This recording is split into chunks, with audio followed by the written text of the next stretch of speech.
Young men are leaving the left. We've seen numerous reports. Actually, I talked about it quite a bit this morning. There are two Gen Zs, Vox claims, because young men are shifting rightward. Older Gen Z still lean a little bit more progressive, but young men are largely moving to Donald Trump, moving to the right. They're happy to do so. You're also seeing the rise of prominent personalities like Andrew Tate. Despite the fact that many people are critical of his career and how he made his money, young men still seem to like the guy. So what is the phenomenon driving people, younger men particularly, away from the left and into the hands of conservatives? We're going to have that debate. So we got a couple of guests joining us tonight to have that it's not tonight, it's the morning. Joining us this morning to talk about it. Ma'am, would you like to introduce yourself? Yeah, my name is Kyla. You can find me everywhere at Not So Erudite.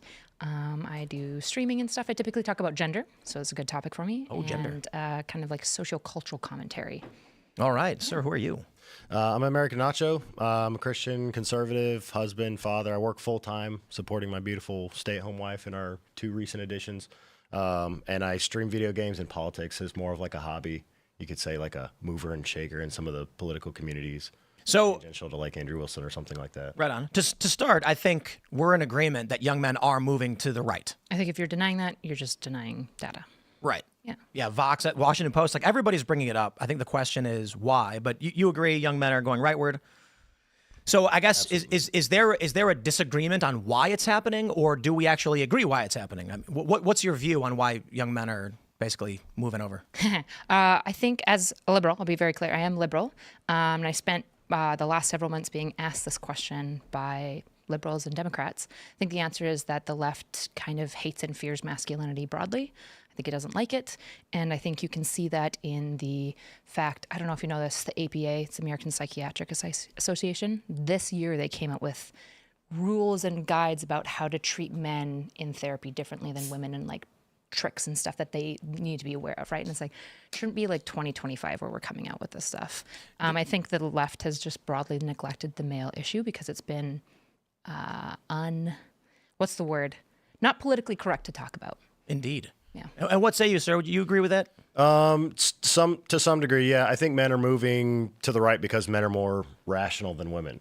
You know, young men are shifting away because left-wing ideologies are kind of disconnected. They feel kind of disconnected from reality. You know, we're living in a society where, you know, we're having economic stresses, we're having, you know, geopolitical stresses, and men are seeking, you know, pragmatic solutions to like economic and social changes, valuing like free expression and preferring like empowerment over this like collective guilt that seems to be like following us around like a cloud. So, indeed. What would you say to that before I jump in? He said men are more rational than women. Yeah, and liberal ideologies are, how did you describe it? Not rational or not? Yeah, it seems like young men are experiencing sort of like a disconnect from like left-wing political narratives. Like it's not like they don't make sense to especially young men, and even older men like myself, like starting a family. I'm looking at what world my young men are going to have to grow up in, what world my children are going to have to grow up in. Yeah, when I look at young men and young women especially, I think most people are not very rational. I don't really give rational points to most people or most voters in general. I think women are like influenced a lot, whether they like it or not, by things like hormones, right? I think women's like hormonal fluctuation is daily, men's are like monthly. But at the same time, you know, you'll point to like women like crying maybe over something that they shouldn't cry about, or being soft and maybe enabling in an area that they shouldn't be. But then you'll see men like punching holes in walls and like doing crime. And so this argument that like men are just more rational than women, it's like, well, no, like different emotional systems and different arguments appeal to each of these groups because each of these groups are fundamentally self-interested. And I think what's failed on the left is to make any appeal to anything for young men. The left hasn't offered young men anything. There's nothing that would be appealing to a young man when you look at left policy. But there's lots of things that are appealing to young women. And so I think if Democrats want to talk to young men, they have to talk to young men. But I don't think it falls as simply down to like rational versus irrational. I think that's like a flattening of the nuance. I think that modern liberal orthodoxy is antithetical to masculinity, and that the men who remain on the liberal side are largely what we call, and I quote, this is a biological term, sneaky fuckers. Are y'all familiar with that term? Yep. Are you familiar with sneaky fucker? Lay it out for me. So in biology, there are some species. There's an example of one fish where there's two different types of males, large and small. The large male earns favor with the females by being strong and powerful. Oh, yeah. The sneaky fucker goes in the middle of the night and inseminates the eggs and flees. Yeah. And so largely I see what you're saying. And my view is, and obviously not absolute, there's a lot of men who actually are into leftist liberal ideology. I'm just saying I think it's a generality, that an ideology that the orthodoxy focuses on oppressors, who has the power, is going to be antithetical to a man who is seeking to empower himself and become strong. And then what you end up with is among millennials, the data in 2018 was that 70% of millennial women were Democrat, 30% were conservative, and 55% of millennial men were conservative and 45% were Democrat. The data probably changed, but I think you get a large portion of weaker males who find their path towards sexual marketplace success in being the male feminist pandering to women, telling them what they want to hear so that they can earn favor, whereas the other guys are defiant dude bros chest bumping. And that's an exaggeration, but that's, you get the idea. Yeah, I think there's something, so like the sneaky fucker is very fun. In Evo human psych, there's not like a ton of evidence for this as like a mating strategy. It's more like birds that do this.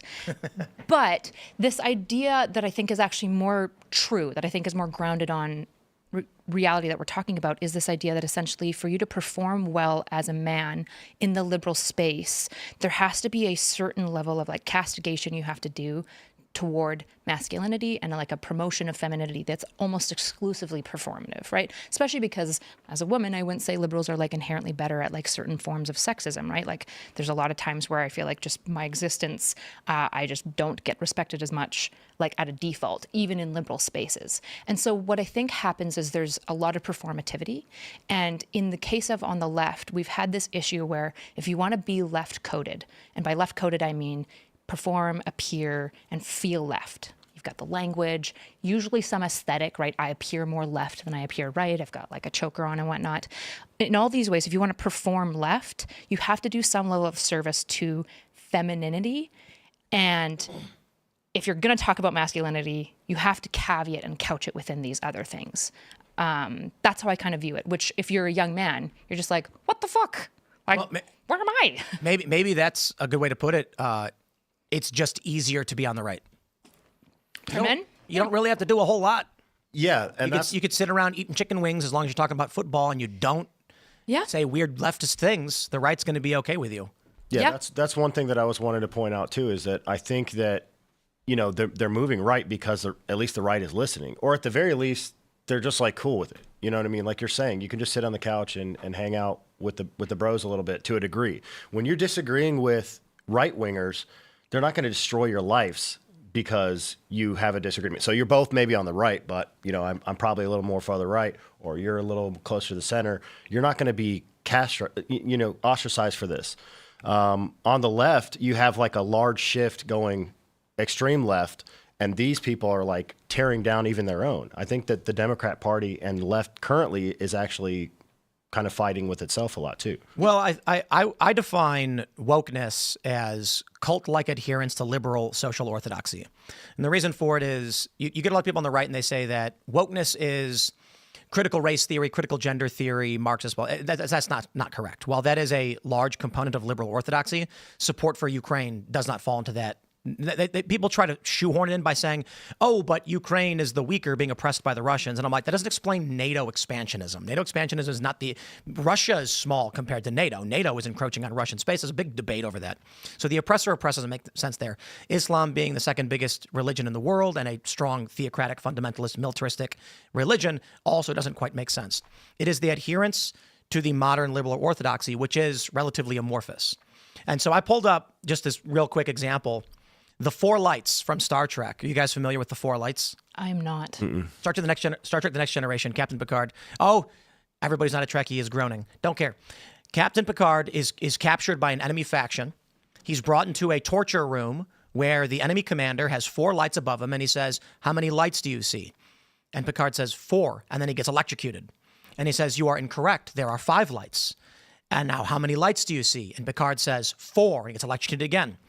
And the whole episode basically finally ends with him screaming in the face of the commander, "There are 4 lights," which becomes a cultural meme, especially from among millennials and those who watch The Next Generation grew up with it. The captain refused to bow to a false reality he was being forced to through pain of punishment. That's how I view a lot of younger guys and a lot of people on the right, a lot of post-liberals, former liberals, whatever. The left is demanding you adhere to things that are completely false. Otherwise, they will cause you pain. They will take your job. You will be kicked out of social circles. The right has no such precepts. Now, to be that is a bit as absolute. The right certainly has some, but it is. Now, I would also put a timeline on this. I think it's really important to look at a timeline. So I was actually watching your conversation with Bill Maher. Bill Maher. How do you pronounce his last name? Maher, I guess. Maher. Send it, yeah. And he pointed out to you something that I think is really important, where he talked about like, well, yeah, the left and the right, when we're talking about it from like 2016 to now, I think I agree broadly with your narrative. I might not use like all the same language. Like I don't call it cult, like I call it religious. I think it's like fundamentally religious in like performance, which not all religions are cults, right? Because like the left isn't making you like abandon your family necessarily. They're making you fight with your family. Well, I got to pause you there. They're not making you abandon your family. They're making prominent left personalities have said, cut off your family. Even on MSNBC, they've said, don't show up to Thanksgiving. Was it Jen Psaki who was like, don't go to Thanksgiving with your family if they support Trump or something? Maybe it wasn't her, but this is MSNBC. Sure, I imagine that there are. We saw a wave of this after 2016 when he got elected the first time, which admittedly I wasn't paying as much attention then. And honestly, I followed a little bit more of your kind of line. I actually followed you a lot more in like 2018 because I was also like coming from the left around 2016, getting into politics when I started a family and stuff. You saw a wave of people getting, all this pushback saying not to, just what you're saying, not to talk to your family. All these videos, and then now again, you're seeing the same thing on TikTok. Waves of them after the election. Who's that one? I stopped talking to my family because sure, but we don't use they voted for X. We have to be really cautious, right? So as somebody who's on the left, right, who is friends with lots of people on the left, grew up fundamentalist right, by the way. I don't cut off anyone in my life. I have lots of conservative family. I would never cut them off. I'm very close to my neighbor who is a dogged libertarian. Yeah, but the exception doesn't make the rule. No, we're talking in general. This is my argument, right? There are loud, squeaky wheels that we need to do on the left a better job of policing. It is better if the left goes, hold on, that's crazy. Okay, we don't agree with this. The left's problem is that we don't kick out our extreme left, not that the extreme left represents the broad group. The problem with the left, especially my side, is that we're kind of cowardly and soft and status quo. And so we don't speak up to our extreme fringe left, which is why like the far left progressives have so much more ability to speak, despite the fact that they're like actual like functional policies are only like pretty weakly represented within the Democratic Party. The Biden-Obama party is the strong party within the Democrat Party. So how do you define what left means? What does it mean to be on the left? I mean, it's like spectrumal, right? But like essentially you're probably going to be pro-welfare state. You're probably going to be pro like trans, gay, LGBTQ. So you're going to be like economically and socially left by and large. So but you use left in the definition. So pro-trans. Sure. So yeah, when I use left in the definition because I think we know, but like when I say socially left, it's usually like you're chill with gay people getting married. You don't really care if trans people exist. What does that mean? You don't care if trans people exist? Like you're probably going to support them transitioning, things like that. Okay. Yeah. Economic left would be welfare state. You're going to be pro-social safety net, and you're probably going to be pro-regulation of the market. Right? These are typically what we view as left policies. What about? I mean, there are people on the right that are trans themselves, are pro adults being allowed to trans and do whatever they want. They're pro welfare state. Mm-hmm. They're moderate on abortion, but they're still called right. Well, there's kind of two problems. One is that politics has devolved. I mean, I get called right by a lot of like further left people. I'm obviously not right. So if you want to have, the issue is I can talk to you about the far left and I can talk to you about the liberals and like the space that I'm a part of. And so whichever one you want me to like speak to, I can. In my group, I would say, I'm not sure. You're probably somewhere politically on the spectrum on like moderate, maybe shifting right. I don't know like all of your policies necessarily, but you'd probably be somewhere in the moderate like center space. But performatively, they're going to feel like you were demonstrably right-wing, particularly if your audience is demonstrably right-wing. The way that the far left would view that is that you're far right, because they don't even think the Democrat Party is truly left, right? So Let's start here. Like we're talking about young men wanting to adhere to reality. They're tired of being told there are 5 lights when there are 4, and the trans issue is a really great example. It relates to the broader political correctness, but you can't get your average left liberal, I mean both, even a member of Congress, to define woman. yeah, If you're a young guy entering the political space and you see an interaction where a woman says to another woman in Congress, what is a woman? And well, I'm not a biologist. I can't answer that. You're a young guy going, what the fuck? sure. Now, I think for young women, they're saying, I think women are motivated by social hierarchy and social order. Women are subject oriented on average. Men are object oriented on average. Mm-hmm. So that's why I think we get this divide. Young men say that is insane, whereas women say you're speaking out against the group, against the collective. Well, and it's a bit of a joke too to say, men are more rational, but it is true that men are more pragmatic. They're more based in logic and reason, and women can operate a little more emotionally, and so I think they're in fear of hurting the feelings. Like even, I've had discussions with like close, female friends of mine, and we have, children, and we're discussing things like this, and they're also afraid of what their children are going to grow up in, what their children are going to be taught, because the leaders of society can't even define, what things are, based off of what you're saying. Pure inconsistencies like 10-year-olds can't get tattoos but can get puberty blockers. Right. And so when you ask, like, what's the logic of telling children they can't permanently alter their bodies when they're minors, except in this one instance. Mm-hmm. Additionally, you said that one of the things about being left is you're going to be okay with transition and things like this. Then you have the question from young guys and from people in general, why is this the one DSM-5 disorder that we affirm and the others we don't? And there's no answers for this. Well, there is an answer. It's because transition seems to reduce suicidality by 60%. False. It's not false. This is like repeated on. Define suicidality. Suicidality is in attempts. That's incorrect. It's not incorrect. This is unquestionable. Chase, what was the Supreme Court argument from the ACLU? Did you listen to that? Mm-mm. The ACLU's lawyer said, in fact, it does not, to the Supreme Court.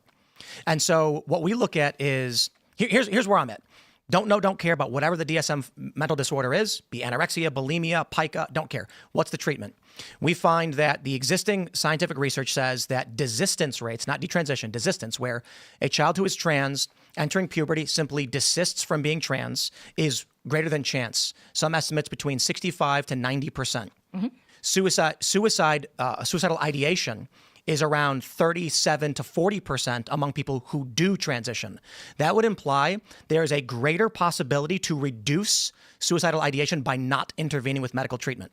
That's the other option is actually to affirm the birth-given gender. I tried to look up some studies for this, and I don't think there's ever been any studies done where they're specifically on people who have body dysmorphia or trans, ideology or whatever, and think they're another gender and are trying to transition, being given the testosterone if they're a male and estrogen if they're female. But there are studies that have been done that are given to patients who have depression.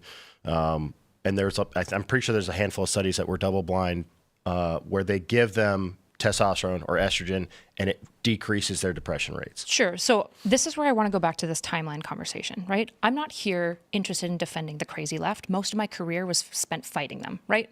I fought most of these people most of my career because I believe that if the left wants to represent anything, they need to have a strong back. They need to believe in something and they need to kick out their extremists, right? And I think that the left failed to do that. The issue is that a lot of people are looking at the left and right and they're looking 2016 to now, and they're not looking at, say, 2016 to 1970. Yeah, but you would consider yourself to be probably in support of that position, right? Which position? About, gender affirming care. It depends on what you mean when you say gender for children care. Specifically. By and large, I'm pretty skeptical about the process by which we properly evaluate children. Generally support it though, right? If it's managed better right now, I think it's too experimental. I think it's you're right wing. But you separate yourself from the left, the extreme left, and as a more of a lay person, sort of on the right. I mean, that's extreme left to me. What I mean, it's even considering. I don't even think you've gotten to what I'm saying though. right? Like the issue is that like we can talk about the far left, and I'm probably just going to agree with you that there's a lot of crazies. The timeline conversation that we need to have is we need to remember what it was like from like 1990 to 2016 when the right had a lot of strong cultural war. I remember growing up in a very conservative idea where evolution was viewed as evil and bad and anti everything, when this is an anti-science perspective that was dominant on the right, and it feels like we've forgotten about this. I grew up in a school where parents were advocating to remove any mention of evolution, any mention of adaptations over time. They just wanted to basically cut out a large portion of biological science. And so while I agree that the left won the culture war in 2016, well, they canceled their opponents off of it mostly, and they did a lot of bad stuff and they went too far. I would just agree with that. The issue is that I'm still fundamentally left because my principles and my policies fall left, and I believe in a party, whatever party it is, that stands up for those things that I value. Which specific, like, so outside of the crazy left stuff, what particularly would you look for in a party? Strong institutions. Not like, what does that mean? Strong institutions means institutions that are effective, that are power balanced, and are reactive with speed. What does this mean? Like the FBI or the Federal Reserve? Like, what institutions do you mean? Most of them. So like most of the institutions that I think that we've erected are by and large pretty good. I think there's good reason for them, like, though I don't know all the FBI.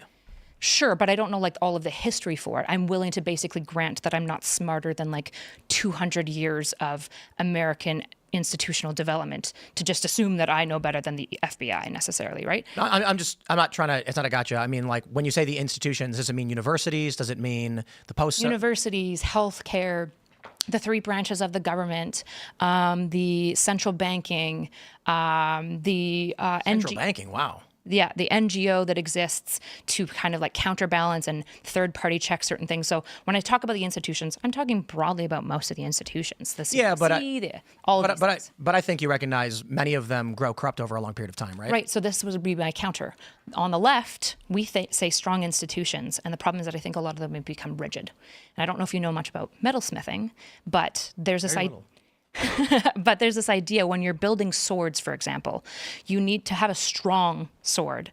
It needs to be both flexible and strong. So if it's too hard and not flexible, it'll break, right? And if it's too flexible but not hard enough, it'll bend. And so when I say strong institutions, I mean basically the properly crafted sword. It needs to be flexible enough to react to stuff, which I think proceduralism has killed our flexibility, but it needs to be strong enough to withstand people who might want to attack the Constitution, people who might want to be corrupt, which most people that enter politics are probably somewhat corrupt to some degree, right? It needs to be able to withstand these things with the assumption of what incentive structures do to human nature. So who did you vote for in 2024? I'm not American, so. Oh, you're not American? No. Oh, you Canadian? I'm Canadian. Oh, these Canadians coming to our country trying to influence our politics. Yeah, true. What to do. Okay, who'd you vote for in Canada? Trudeau?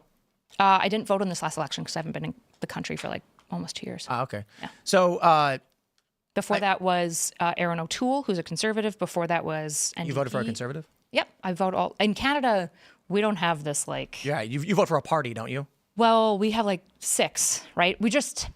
It's less culturally baked in that like if you're a conservative, you're always conservative and forever conservative. Like most people in Canada will vote like maybe NDP locally. At a provincial level, they might vote like Liberal, and then at a federal level, they might vote like something else, right? Like that's pretty standard in Canada.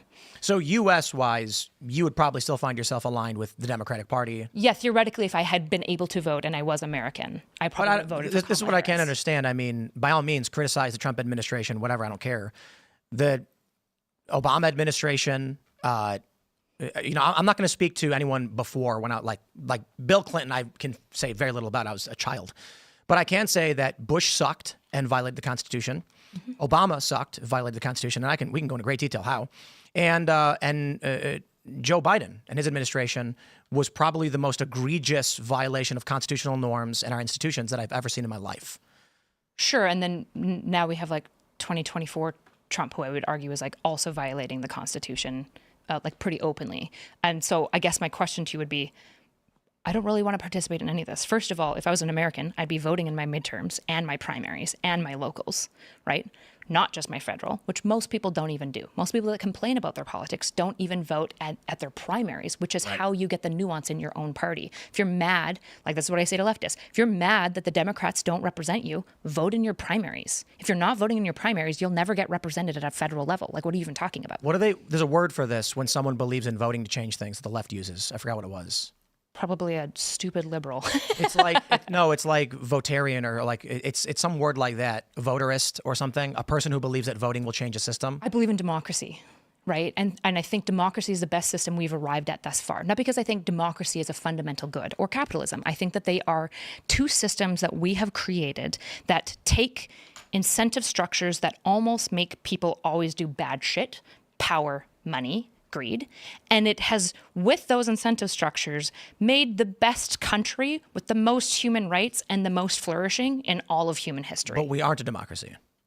We are a democracy. The United States is a constitutional republic with democratically elected representatives. Do you know why the founders said a constitutional republic? Because a liberal democracy wasn't a term that was invented yet. Liberal democracy is like a semantic term historically to represent countries that function with some kind of electoral So is a representative. constitutional republic, because if you look back at the constitutional republic and what they describe, it later became what we know now as a liberal democracy. The reason that the founding fathers, like Hamilton and Madison, who are the people writing on this in the like original letters, the reason that they explicitly talk about not using the word democracy is because when they think of democracy, they thought of the Greeks, and they're like, well, we don't want some like crazy like just vote by population democracy. We don't like that thing. We want something that is more like essentially what we have now, which is a liberal democracy. Republicanism.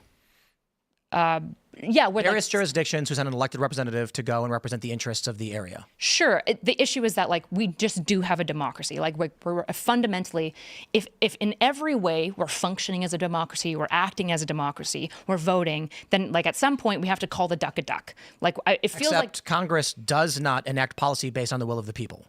That's a fact. It's usually the will of the wealthy and the elite, which is what the founding fathers intended, which is why the 17th Amendment got ratified in the early 1900s, because the original idea of how senators were sent to Congress at the federal level was that your state reps would choose to represent the state. So you would vote for a state rep who would then, in their own council, say, we want our state senator to be that guy over there, and no one had a say in it. So in the early 1900s, they were like, hey, the problem is they're sending cronies, so we're going to change this. And I don't actually agree. I think they did it because it allowed the subversion of state choice, state authority. But the general idea among the founding fathers was that we needed, quote, better men to decide for the public, not a democracy. Right. This is why you have the Electoral College in the first place. This is why I tell people vote in your primaries. But this is a democracy, right? Just because you vote for an elected and then that elected gets to make decisions on your behalf, this is still fundamentally, in every way, democracy, right? The function of a democracy is that the will of the people transfer their authority and their power to an elect who then speaks for them. And we can talk about whether or not the people who speak for them do a good enough job. You and I would probably agree a lot because I'm very critical of it. Do you think in the past 100 years, the U.S. government has actually enacted policies at the will of the American people? By and large, yes. I think the data shows us that the answer is no, they don't. There was the Plutonomy article from Citibank 14 years ago, where Citibank drafted this internal paper to be shared with a bunch of financial interests saying the United States is not a democracy. It is a plutonomy where the wealthy control the political class and the political class enacts the interests of the wealthy elite. I think that's actually fascinating because I would assume the left position is largely that, yeah, politicians don't represent our interests. They represent the lobbyists, the corporations. This is because you were mixing me up with like far left people. I'm not mixing you up. I'm saying it's interesting that you would assert that when the left liberal, Occupy Wall Street, the moderate, largely view corporations as unduly influencing our political system. I think most people would agree, though. Like the issue is that this is my issue with leftists too. Just because there is corruption, it doesn't mean that that democracy isn't occurring necessarily. We can definitely say corruption is happening and there's something that needs to be done about it. But essentially, my question would be, what's the alternative? Do you want America not to be a democracy? Well, I guess the issue is how you define the phrase democracy, right? Do you want to take away people's right to vote? Again, all people everywhere all the time. Do we want to put certain restrictions on voting? Do we want to open up voting to literally I'm asking anybody? you. I genuinely, I don't know your position. Right. So when you say, do you want to take away people's right to vote? What's going to happen is there's going to be a semantic manipulation on the left where they say people means everyone. And then what you'll get on the right is something like they'll reference Starship Troopers, service guarantees citizenship. Yeah, true, right? Where it's based. like when you allow people who are not citizens to vote, which some jurisdictions are doing, like in California, New York, they're trying, you are going to get a representation of non-citizens. And what are the non-citizens going to vote for?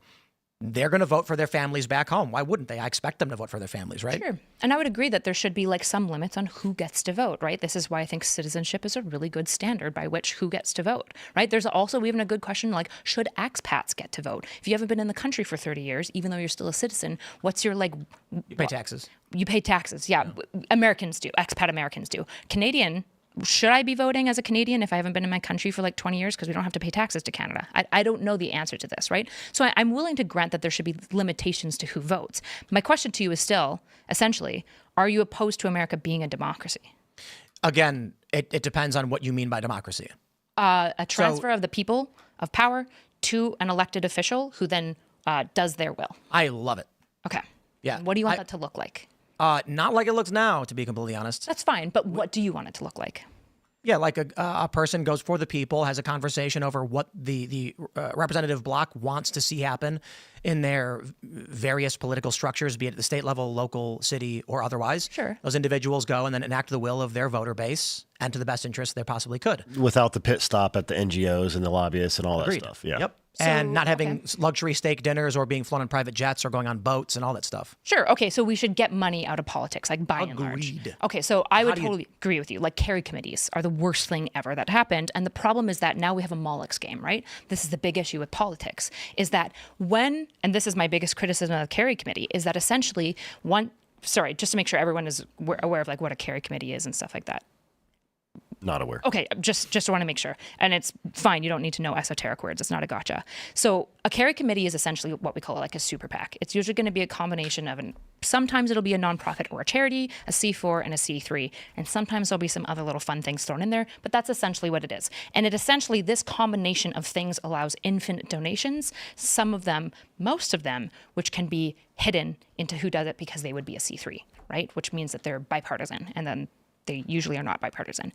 And this is true on both sides, just so it's clear. Both sides are doing this. So carry committees get introduced. And the problem now is that if you want to run for federal office ever, good luck without a carry committee. You must participate in the evil thing that you despise, because if you don't, you will be limited in how much money you can raise. And the reality is that money does make elections work, which is gross. But how are you going to get your ads out? How are you going to pay for your tour? How are you going to pay for your staffers? How are you going to pay for your flyers? Right? So money has to be infused to some degree in a democracy. There's no way not to do it. Exactly. And so then this issue goes, okay, well, if everyone, even if they want to play the game, even if we've got Jesus, okay, Jesus comes down and he's going to become a politician, which I would argue he would never do. But say he does. I'd vote for him. Jesus, me too. I would vote. Yeah, me too. I would vote the fuck for Jesus. Okay. The question is, Jesus also will have to have a carry committee. This is the Moloch's game, where essentially once the bad thing is in play, if you don't participate, you don't get to play at all. And so now we have this issue where we already have a bad thing. In this case, just the carry committee, and both sides have to participate. And the issue is now there's no incentive to get rid of it because nobody's going to canvass and like promote themselves on saying I'm anti-carry committee, because if they do, they will get no funding. So, isn't this kind of part of the problem though? Like if we're trying to figure out why men are leaving the left, we're not able to have a conversation like this with most people on the left, to be honest. The people and currently there's no evidence that shows that the Democratic Party is interested in having people like that represent them. The people that they're supporting, the Parkers, the Harry Sissons, the Deans, all that stuff.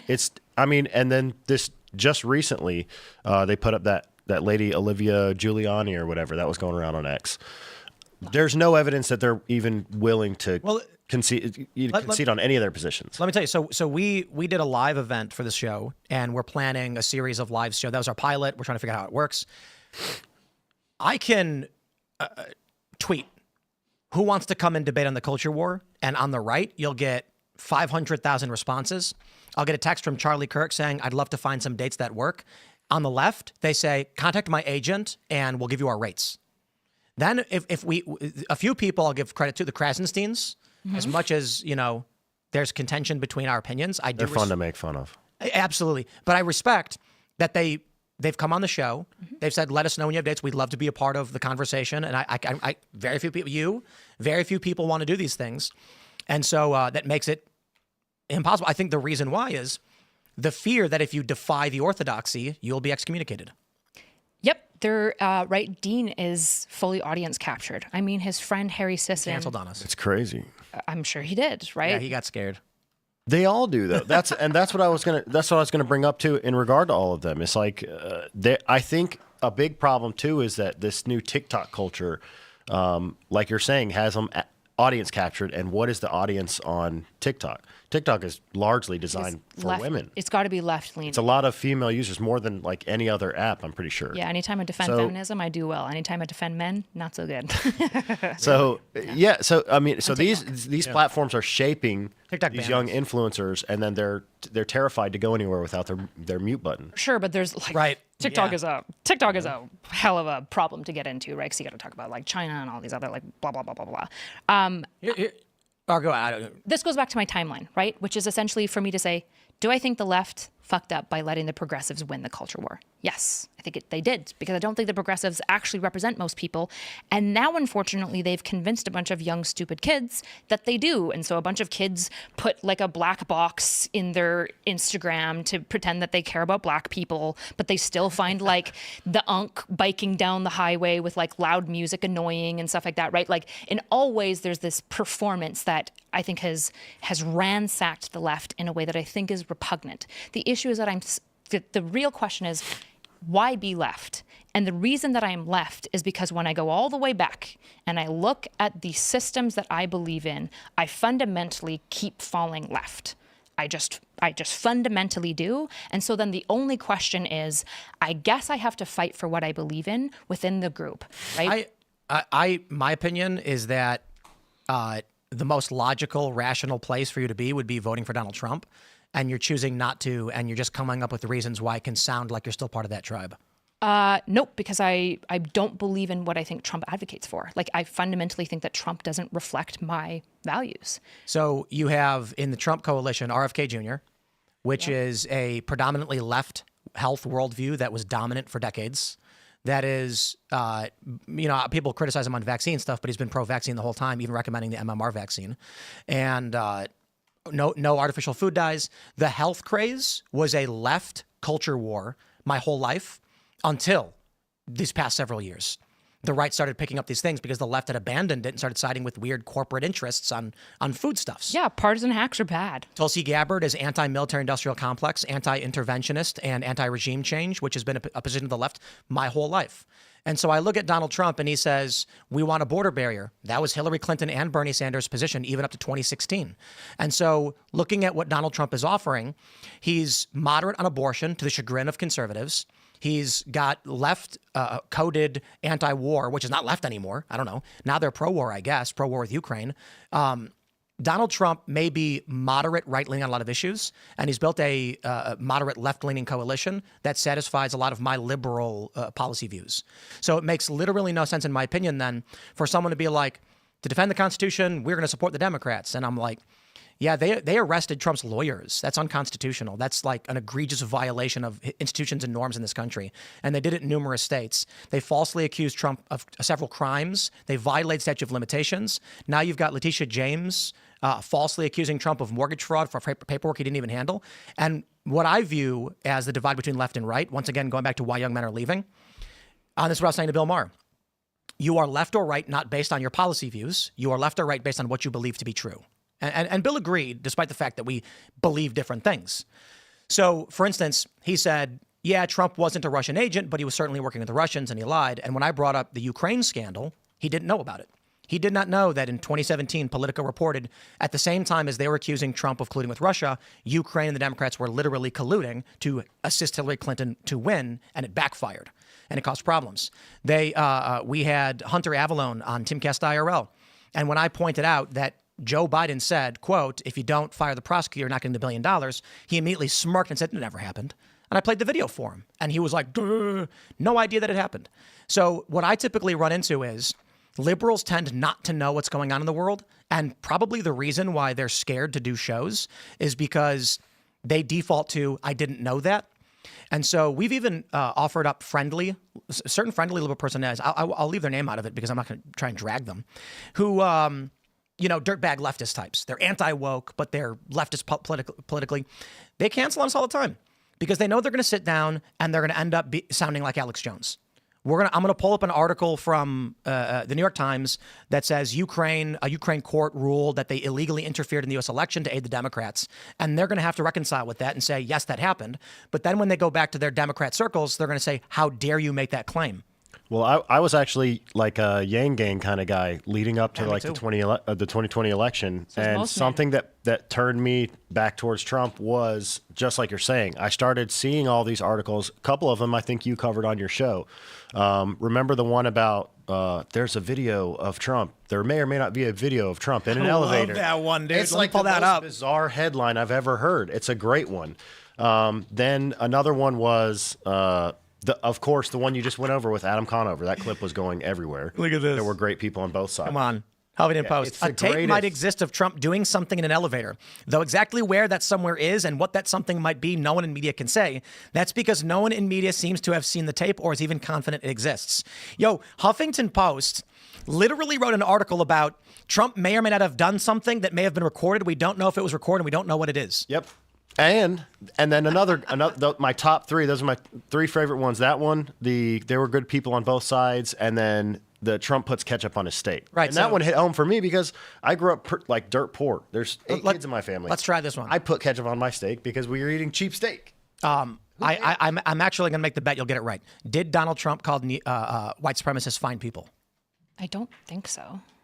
What did he say? I can't remember. I just my assumption is that it's clip-baited because most things about Trump are. Joe Biden launched his 2020 campaign claiming that Donald Trump called white supremacists fine people, which he never did. It's fake. And what was the actual content? I don't know. During Charlottesville, Trump said, I've seen the videos and there were very fine people on both sides. And I am not talking about the white nationalists and neo-Nazis because they should be condemned totally. Gotcha. And the entirety of the Democrat-aligned media apparatus cut off the back half of the quote and showed Trump saying, very fine people on both sides, clip, and then showing white nationalists marching with tiki torches. Gotcha. And that was how Joe Biden launched his campaign. And this is why I say, I consider myself to be like moderately pro-choice. So where Democrats were with safe, legal, and rare, I think abortion is wrong. I think it is a bad thing, but I also don't know how you get to a governmental system where a woman has to get a court writ to be able to have any kind of medical procedure. The end result, of course, is this. I don't want to. You always got to rehash the abortion debate because people don't understand the nuance. But you end up with a system where it's like a woman goes to the doctor and they're like, "Heavens me, you're having an emergency. Insert something. We have to terminate the baby to save your life," like unrelated to the pregnancy. And it's like, okay, let's try and get a speedy writ from a judge to confirm this. Sure. So, but the medical abortions has never really been a problem, though. So my point is, understand. The end result is that you get people abusing the system. So this is the challenge in trying to find a compromise. But without rehashing the abortion debate, my point is, the left's position is abortion up to 9 months for any reason, no matter what. Well, if I could this is actually what I want to kind of discuss. So I would say if we had more programs to help after, I'd be fine with that too. But look at Colorado. Not to rehash. Colorado removed all restriction on abortion up to 9 months. Right, which is what Canada has as well, right? Which is insane. Well, the issue is that in Canada, that basically never happens as a result of it. Right? Doesn't matter. So, like, why legalize murder and then be like, yeah, but people don't get murdered, so we're going to legalize it? What? Probably because this fundamentally should be more of a congressional issue, right? Like the fact that Roe went through the judicial system in the first place is probably fundamentally part of the problem, right? And so I disagree. Here's what I would maybe zoom out to. We're talking about partisan hacks, right? It's really annoying to talk to partisan hacks. As somebody who's left-leaning, but I'm not really a partisan hack because I don't have a buy-in on your guys' election. Fundamentally, I'm not voting, right? So I don't care about Biden or Kamala because they represent X party. And you know, I'm sure you're familiar. The left wouldn't even acknowledge that like Biden was kind of weird because he would like had a bunch of clips like kind of like sniffing kids. Sniffing little girls. Yeah, it's weird. It's fucking weird. It's super, super weird. The issue is that on the right, I'm now hearing people unironically saying, I don't care about the Constitution. And if Donald Trump wants to get rid of the Constitution, that's fine with me. And it's like, all of this is crazy town. Yeah, but that's not Charlie Kirk or Ben Shapiro or who else do we have? Steven Crowder or, Sure, we have different things like, for example, getting really mad at like certain violent jokes from the other side, but then celebrating the same types of violent jokes on your side. I think both sides but what he's saying is like the mainstream pundits are the ones pushing for the crazy ideology talking about the on the mainstream left pundits. and mainstream pundits are doing Democrats these and types of party jokes. members too. Right. And that's why I asked you what I asked you earlier when I was like, well, how are you saying that you're like identifying moderate left, but some of the positions that you're holding, you know, the right-wing. majority of right wing would consider some of them extreme left, and then the rest of them are probably right. Because when you put well, first of all, part of what I'm trying to say is we're not still talking to each other, right? Like I'm here and I'm defending far left positions. I don't hold any of these positions. There's lots of people around me that don't. Why? hold Why? these. Don't defend him. I don't know. Well, those are the only My things. point is that you're a conservative. I'm not a conservative. You are. I'm just not. I'm see- fundamentally not, right? I like Ezra Klein's abundance policies, right? I just What is like that? What this. is that?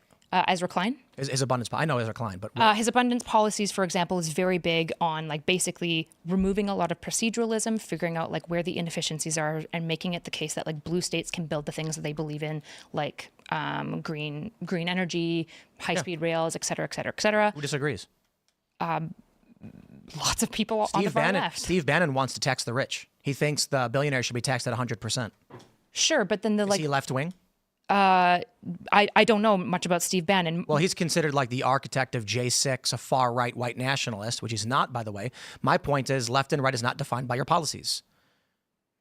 It's defined by what you believe to be true. I would say it's how you perform mostly. It's how you appear. I think it has. I guess, Yeah, I you mean, know- I would agree with Tim. I think it has to do with like the underlying culture of each side too. A little That bit is how as you well. perform, I right? mean, The it's- underlying culture. You code switch really well with men, and you say things that are like Code switch. Yeah, code switch, right? Like I'm sure that when It's you a left-coded language. code switching, that is The right doesn't say it. Code switching is, I'm pretty sure, from black culture. It's definitely not a left coded thing. Continue, but I'm going to pull it up. Code switching? I love this article. I'm a boomer. I don't even know what you're talking about. It's a black cultural thing. Nope. I mean, maybe. Conservatives don't do this. White liberals present themselves as less competent in interactions with African Americans. The idea of like when Tim Walz was like, I can talk to white guys, conservatives were like, huh? Because conservatives tend not to change their way they communicate for other groups of people. Just like, just look into the origin. If we like need to have this fight, which we don't even need to. Code switching comes from the black culture, which is talking about black people who are existing in like academic spaces who have to code switch from like the way that black people talk and interact and culturally exist amongst each other to being super white. This is what code switching comes from. It's not even relevant. That's just what code switching is. What I'm talking about here is that when you're thinking about left and right, it is reducing on like what policies are. And that's part of my problem is that left and right should be policies. And the fact that it's performance-based, which you might argue that started with the left. Maybe it did. I'm not fully sure, but say it did. Say it did start with the left. It goes back and forth, actually. I would agree with that. Yeah. I think it's bad all around. I think it's harmful in every single way for people to look at me and go, she's got a choker, an earpiece, so this is probably her worldview. It probably isn't. In fact, I think about my worldview. It's much more complex and nuanced. I think that we need to do that to each other. I need to go to Tim Pool and say, what do you believe? Because I know that you're not a stereotypical MAGA. I don't know what it is exactly. That's right wing. What? What you just described, that ethos of let's talk.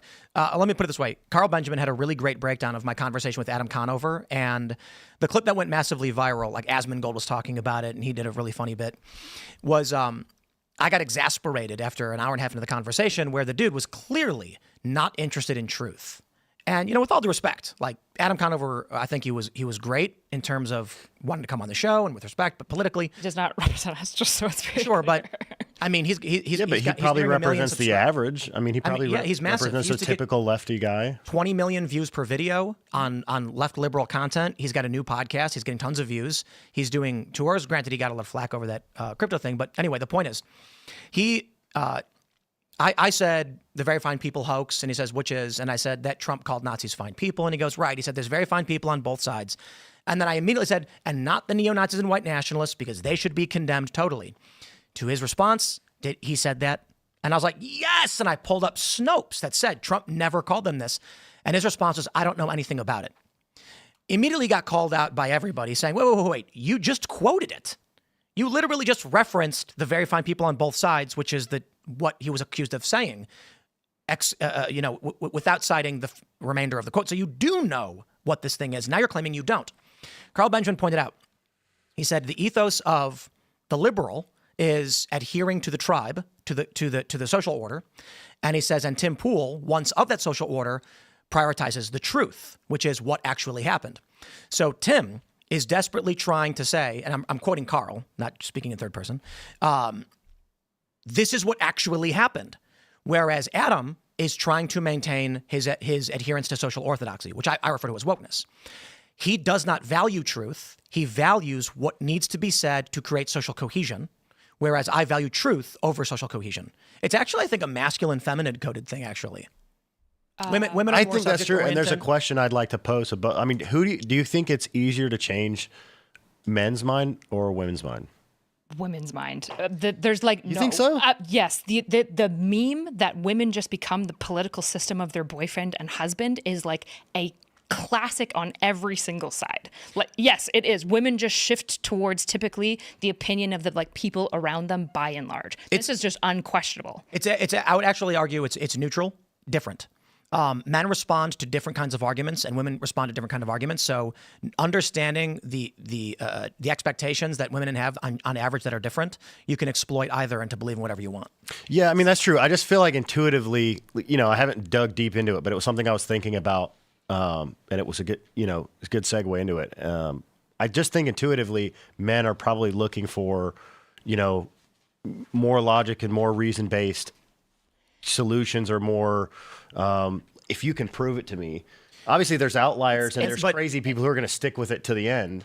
But that doesn't necessarily confer a logical system. In fact, a lot of guys will be convinced to follow a guy because he's driving a flashy car.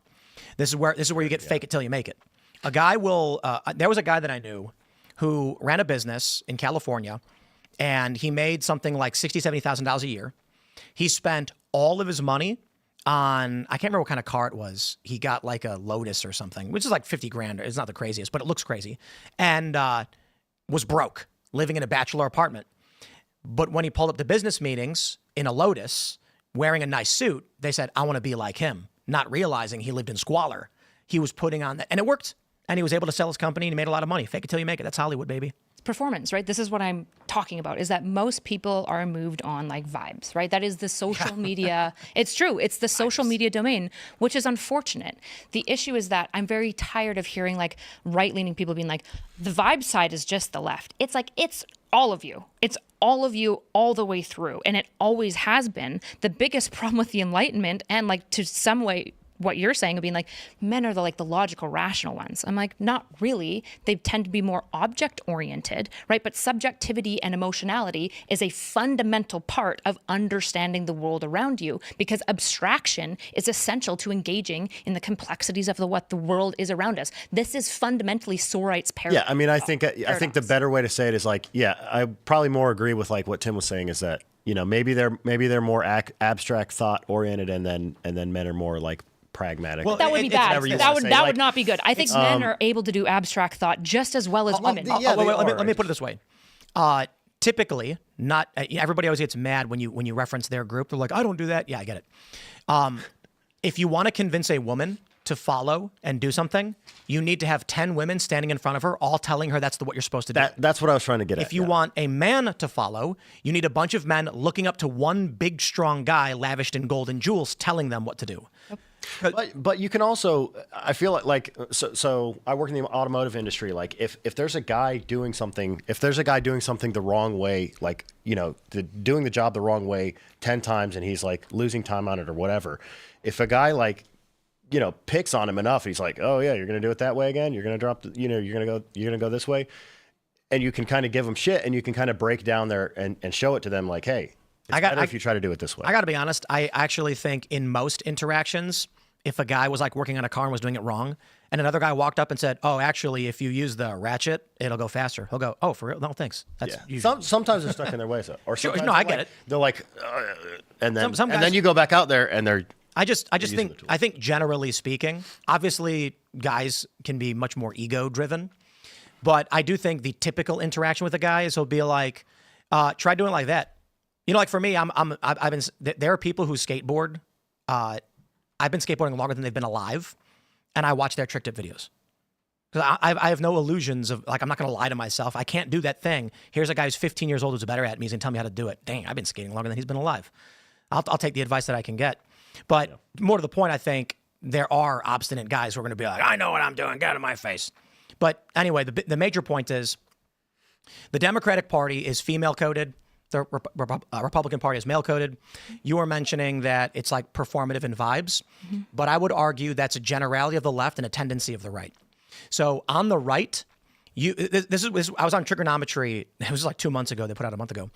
And what the guys on trigonometry said to me was that you're just blanketing the left. I could say something about the right. And I said, you're wrong. Yeah, you're wrong. On the right, you have Tulsi Gabbard, former liberal, RFK Jr., former liberal. You have Elon Musk, former liberal. Technically all still liberals, I guess, but working with the Republicans.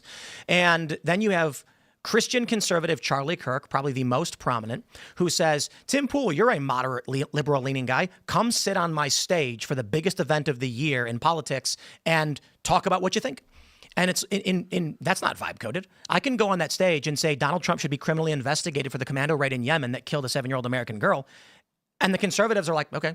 But heaven forbid a liberal go into space and say something like, remember Seth Moulton was like, we shouldn't be having males compete in women's sports. They went after that guy, went for his throat. Well, they couldn't admit that there was some like signs of early dementia or some signs of like mental degradation and then as soon as he gets out of office, or maybe they're thinking about running Kamala against him, he's falling apart. The group that is accepting is always the group that's been on the tail end for the last little bit, right? So the left was the really accepting chill group that just basically allowed everyone in as long as you stood for a lot of similar ideas, and they would kind of talk to everyone during the entire rationalist era, right? It was a very, very open space. The issue is that then the left won the culture war by canceling a lot of right speakers off of their platforms, and then they got deranged and echo chambered and wouldn't talk to anyone anymore. So now the right is the accepting side, but to assume that it will remain the accepting side is just false. Well, that's exactly what I'm saying. Like, there's no evidence to even support that it's doing that. If you don't mind, sorry.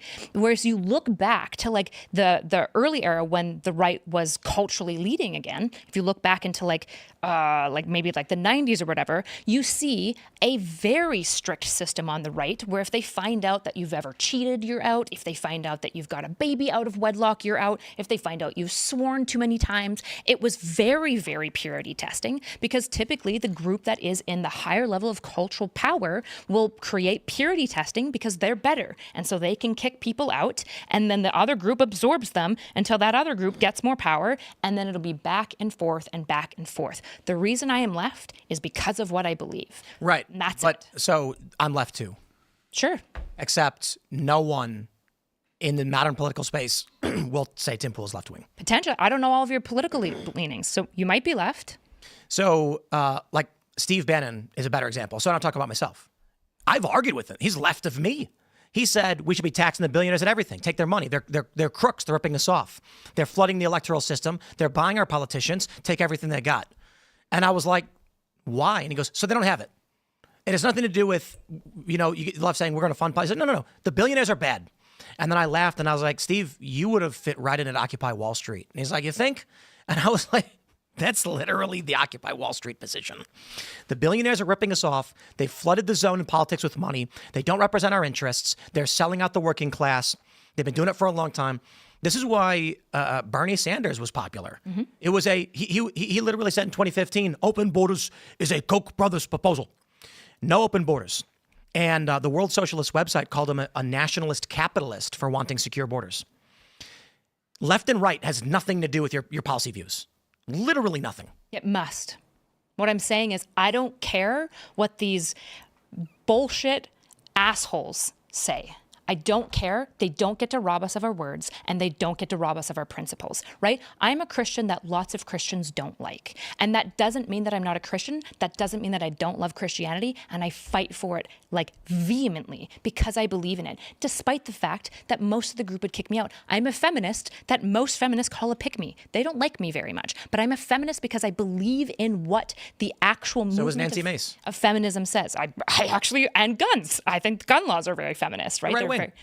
I'm just not right-wing because left-leaning policy is strong institutions, regulated economy, right? It is taking care of the vulnerable, welfare state, and it is allowing individuals freedoms and liberties to do what they would like to do.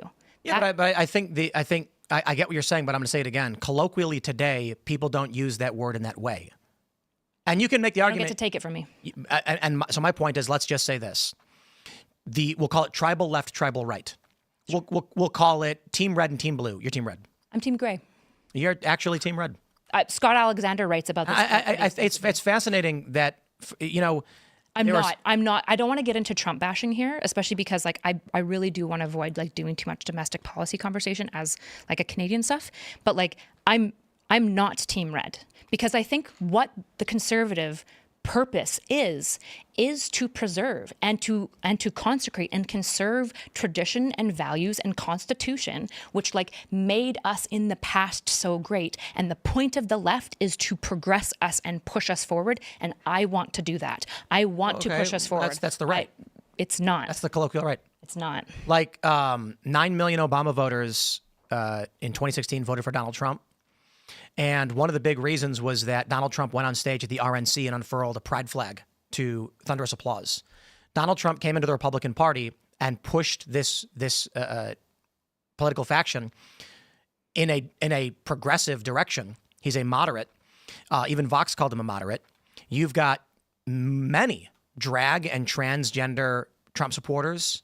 Donald Trump said on the issue of gay marriage, not a fan of any of that. Donald as someone who's further right, people have to have M and F on their passport. So now most trans people cannot go internationally anywhere where they don't appear as an M on their passport. And that's just not. That's dangerous for trans people. If you want to do, I'm running into this with a friend right now who tries to do war correspondence in countries that don't like trans people. She, in every way, is a woman. Nobody would look at her and think that person should walk into a male bathroom. But because she's trans, she has an M on her passport, and she now cannot go into multiple very conservative countries because of threats to her life. Well, to be fair, she'd be under in the first place. He'd be under threat if they went anyways. No, she wouldn't, because most people, first of all, she was not super out about her transness. Most people never knew at all.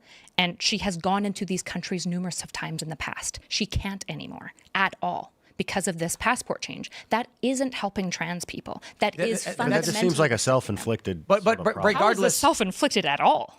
You're choosing to go to those zones. She's a war correspondent as her career. Anyways. Yes, she goes to Iraq, but she's always gone to Iraq. I'll concede this is a lefty position, and it is. I would refer to as I don't know what's the right way to describe this. Farcical, fantastical. I did conflict reporting. I didn't go to any active war zones. I went to civil war and conflict and crisis and disaster zones. And it was always fascinating to me because of this political correctness reality, especially pertaining to HR and stuff. The story that I usually tell is I was doing what's called heat training. It's redundant. Heat includes the word training. Hostile environment action training. And they couldn't actually tell the women not to go to these zones and prepare them for what happens to women in war zones, because they'd get sued if they did. And so someone asked this former MI6 guy, should women who go into conflict zones be concerned about rape? And he went, men get raped. Men get raped. Anyway, so moving on. Because he literally couldn't say, if you're a woman and you go to a war zone and you're captured, you'll be mercilessly raped and sold into slavery. And if you're a man, you probably won't be. You'll be killed. Because if he did, that would be sexual discrimination in a work environment, because this is a contracted company for insurance providers and media outlets. He's not allowed to say these things. So stupid. The idea that a trans person thinks they have a right to go to a conflict zone and, oh, heavens me, my passport. Dude, that you die. You go to conflict zones, you assume the risks of who you are and what you are. And this idea that you are entitled to some special privilege to go to a foreign country where you may be killed in any circumstance is laughably insane. What's the benefit of changing any of these passport things except in for 1993, there was a law passed in the United States because forever, when medical testing was done for drugs, they did not do it on women. And so when women would go to the hospital with pain, they'd say, take this painkiller. And the woman would say, it hurts. And they go, women are such fucking babies. And then they were like, hey, maybe drugs work differently on men and women due to physiology. So they passed a law saying from now on, medical research has to be done on both men and women because we are just kind of realizing the drugs work differently on women. So if someone, considering men and women have different organs, quite literally, there's a reason for why we designate your gender On your passport? on every. It's an ID. Why on my passport does it need to say for somebody who in every single way, it's like Blair White, sure. look at them and say, it looks like a woman. Are women allowed to walk around outside in Islamic nations without a man? I was going to say with a man and usually covered, yes. So with a man. So if a female decides to get a visa to... Do you think that a Blair White could walk around in Islamic countries without a man because they'd be like, well, she's trans? No, of course not. Of course not. So the and war so correspondent why is do you already going... think you have a right to subvert the laws of a foreign nation that has invited you into their country? How is it subverting the laws? Lying to subvert their laws, which have specific gendered laws. You say, I should have a government document that lies so I can break the law in that country. Is an absurdity. It just doesn't make any sense to me. The laws that they would be breaking is that if Blair White has M on their passport, I guess Blair should be walking around without head coverings and wearing like keffiyeh and not having a person, which they would kill her for because they would see a woman. What right do you have to someone else's nation? I don't understand. This isn't about a right. This is about your own country granting you the ability to exist and perform in the way that every single person is going to treat you. We're talking specifically about your friend who wants to go to conflict zones in foreign countries and lie to their government to get privy to access. You have the right to go and do your work. You do not have a right to someone else's nation. They grant you a privilege to enter under visa. Sure, but the issue is that you're making it seem like I would grant you that if it was the other nations getting mad at America, being like, put M on trans passports. But that's not what happened. Trump made the decision himself, unrelated to any external pressures. I'm not even sure why. You said they could be killed. They could be killed if Blair White... Would the government take action against this person? They probably would get in major trouble at the border at all. Agreed. They would. So you're asking the U.S. government to produce a false document to lie to a foreign government so they can get a visa. Are you saying that it was a false document before, that the government was just lying this entire time? If you're a man and they put female on your passport, they're lying. Yeah. Well, if you put gender and put woman... Isn't that fine? There's no W. It's male or female. Those are sexes. It's biology. Sure, but couldn't we just update the passport to be gender? No. Why not? Because we're identifying a biological structure of human beings for a purpose because different laws... On the passport? Indeed. It's an ID. And we have international treaties with foreign nations because they have different laws than us. This idea that Americans get to go and do whatever they want whenever they want is so stupid. That's not what I'm advocating for. You think an American male should be able to get a passport that says they're a female so they can enter a country where it's illegal and do things that are otherwise illegal? I think that the idea that, like you were basically saying, that Trump is pro-trans in every way. And I said... I didn't say he was pro-trans. You said that he was very moderate on the issue. Yeah, exactly. And I said he immediately did something that actually has security and life threats against your civilians. You know what the American government has responsibility for? Protecting its citizens. What does that have to do with entering a foreign country under sovereign jurisdiction? Because you're still an American citizen that the government has a procedure to protect. So if that trans person goes, you know what? I'll embrace that. Why? Blair White goes, it should say M on my passport, and then goes in. Does the American government have to go rescue her when she inevitably gets attacked and assaulted? Or does she just have to give up on her career as a war correspondent? Yes, you do. You're not entitled to these things. This is weird. It's such a wild thing for you to say. It's totally chill that the American government can just be like, nah, you're not allowed to do your I think you're lying. Anymore. I'm not lying. You think Americans should have a right to commit crimes in other countries, yes or no? That's not what I've said. I'm not saying you are, but is the answer no? No. So Americans should not be able to break the law in other countries. Correct. Even when those laws are bullshit. By and large. And the American government should protect you when you do it. Don't go to, where is it, like Dubai. They have, like, if a woman gets raped in Dubai, you go to prison. Okay. So is it illegal for women to walk around in these countries? It is, right?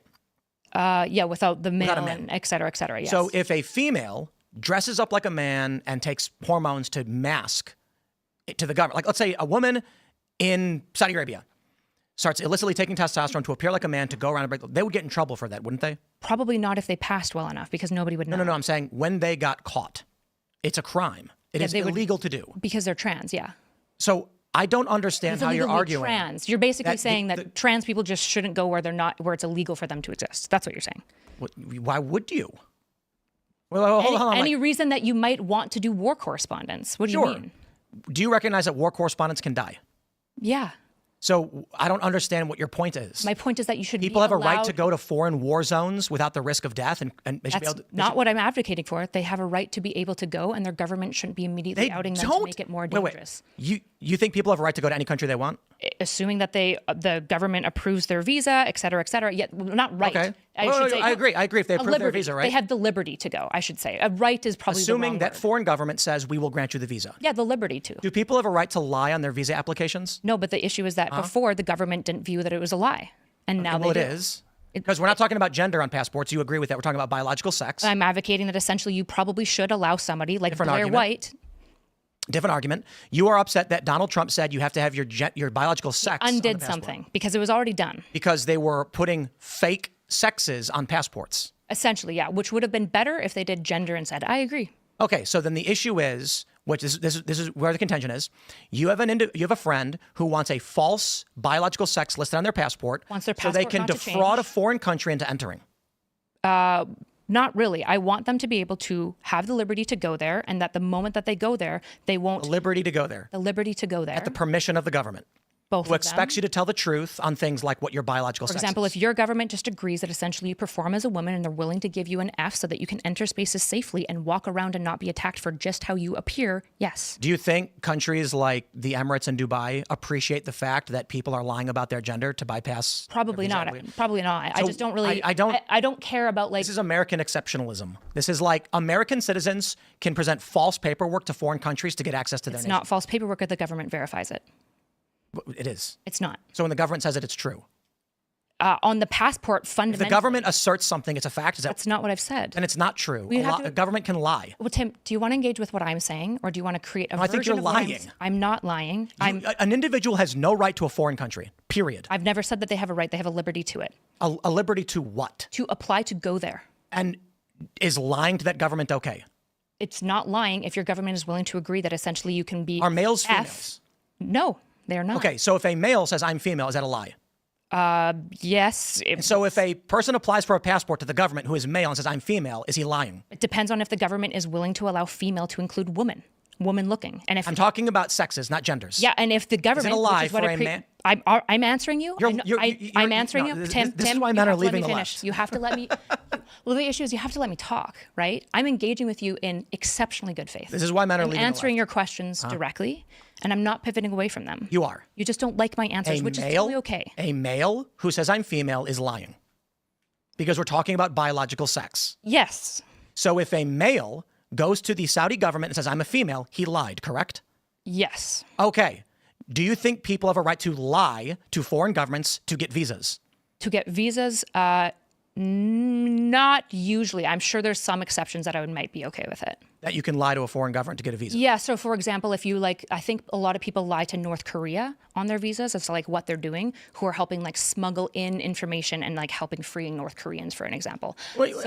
Sure. To be fair, we're talking Yeah, about Jordan Hart. subterfuge. Actually, I shouldn't say anyone who does this, right? But there are people who do this to really extremist regimes like North Korea. In that case, they're lying on their visa. But I'm kind of okay with it, right? Because they're trying to help the North Koreans, right? So in this case, if you've got a country, So it's an adversarial nation. yep. And we have. So if you've got a country that looks at trans people and says that they don't exist, and there is no way for Blair to enter safely without us killing her, I'm okay lying a little bit to that country so that Blair can enter safely and do her job. And the Yes. government should aid that lie. Well, the lie would be. The issue is that the lie depends on how the government's determining what qualifies as F. If they're allowing basically woman performing people to qualify as F for the sake of a passport, it's not really a lie. I think this is a really great example of why young men are leaving the left.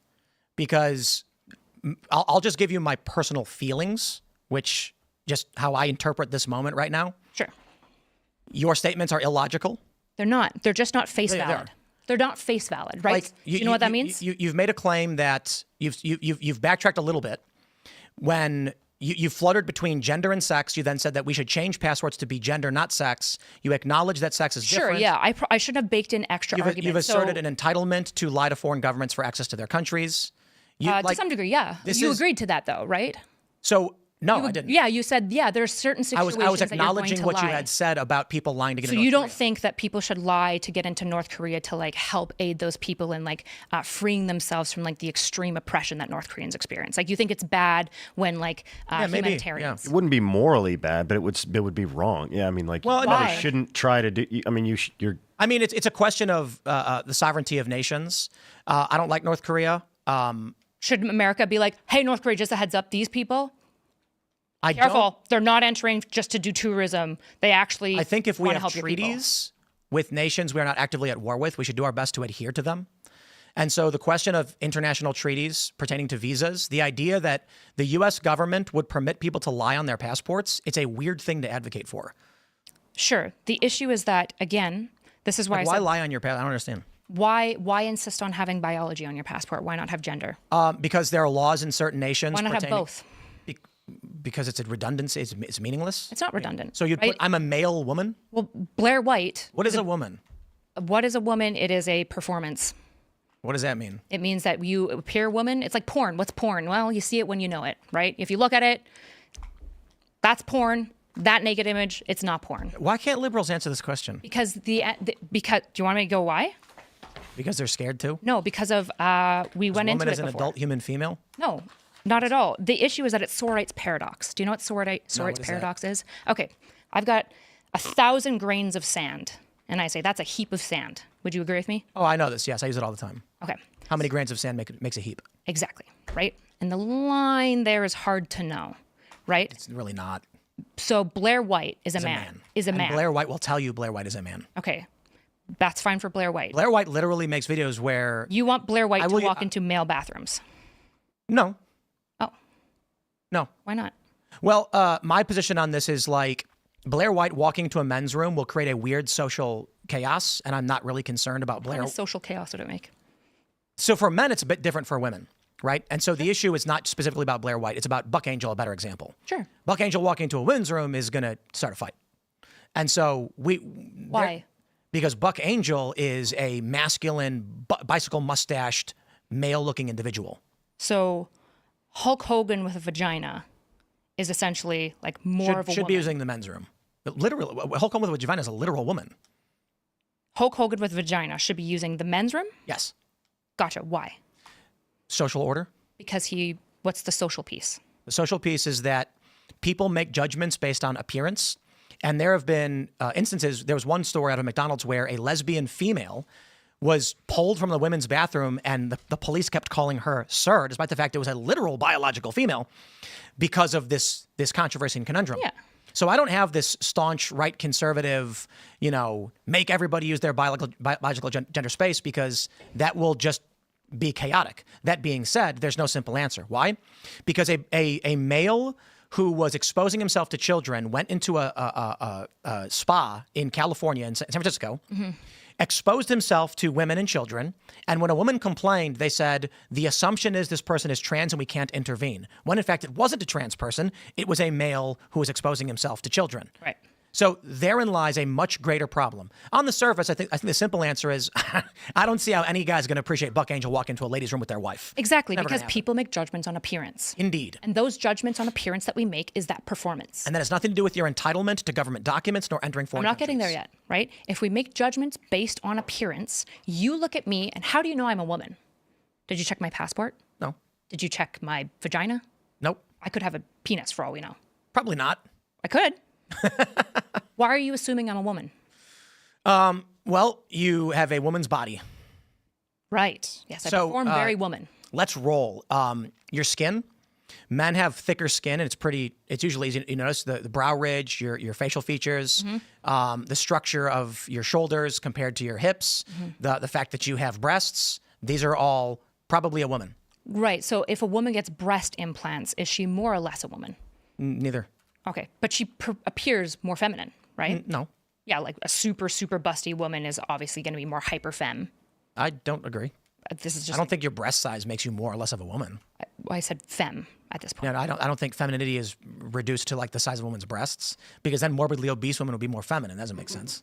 Well, it's more, again, it's performance, right? Like, this is why if you search for porn and you look up like super like hyper feminine or hyper feminine like porn, you're going to get women with huge tits and a huge ass. This is obviously true. Yeah, because like, these are feminine traits, right? Men don't typically have big tits and big asses. So creating subcategories to define something doesn't change that woman and man are typically used to define adult human, male or female. Yeah, I would say like 90% of the time. And the problem is that we have to legislate for like also the 10%. And so when it works 90%. 10%.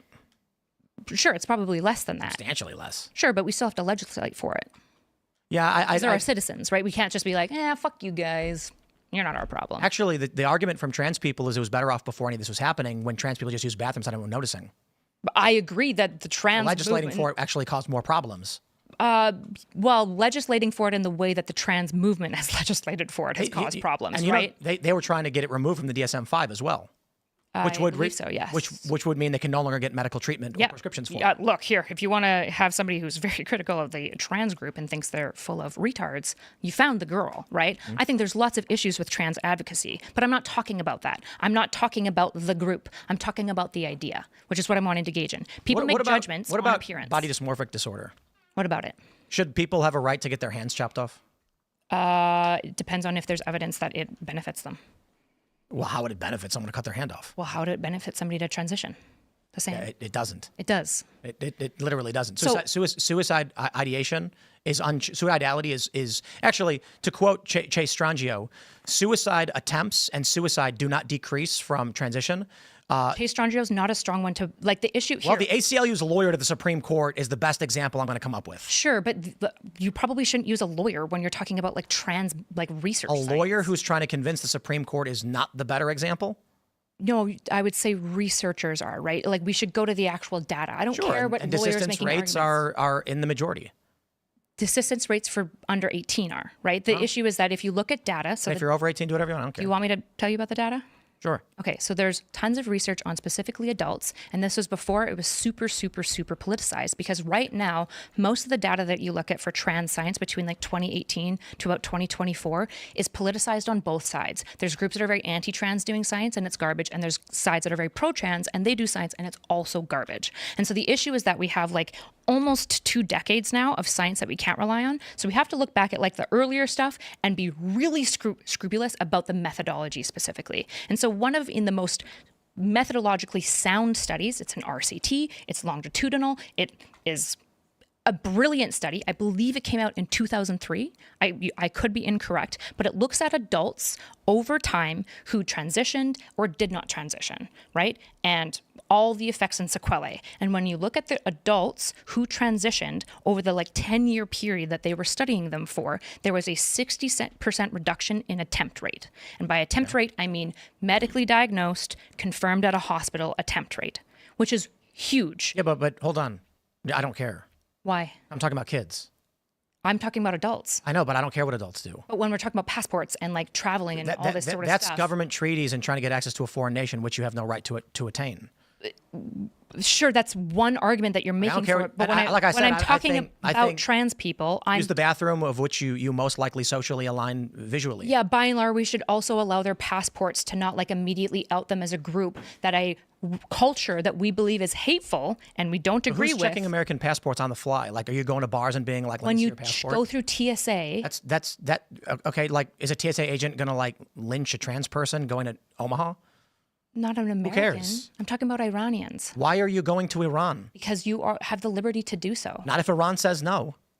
Again, my issue isn't that Iran can or cannot say no. My issue is the government, your government, outing you in a dangerous way for no other reason than petty jabs because trans people went too far with policy. I think that's bad politicking. I think there's political ramifications internationally for us having false passports. Again, if the government will create a way that you can basically allow trans people to have a passport that looks in the way that they are presenting so that they don't get in trouble in countries that will throw trans people off of buildings, I think it's good for your government to go to a country that they're going to throw you off a building? So what do you mean? What is this question? Why would women go to any country ever that they care about and do like work to like help the poor? I don't know, because they want to. They have the liberty to do so. Right. And so This is why I asked, why would you do it? You gave an answer. Liberty. And my point is, sometimes you die, right? The government shouldn't be outing you to kill you. I don't care if a trans person goes to Iran and then in the process of being in Iran, they die as a war correspondent. I care about your own government outing you and setting you up to be killed for no other reasons than petty jabs. And I'm gonna say once again, the reason why I think young men are leaving the left is that this sounds like sophistry. So again, let's talk about face validity. Do you know what face validity is? Explain.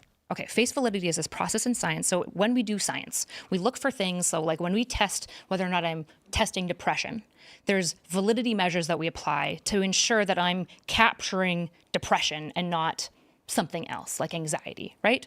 One of the ways that we can test for whether or not we're capturing a construct is called face validity. And all that means is it appears good.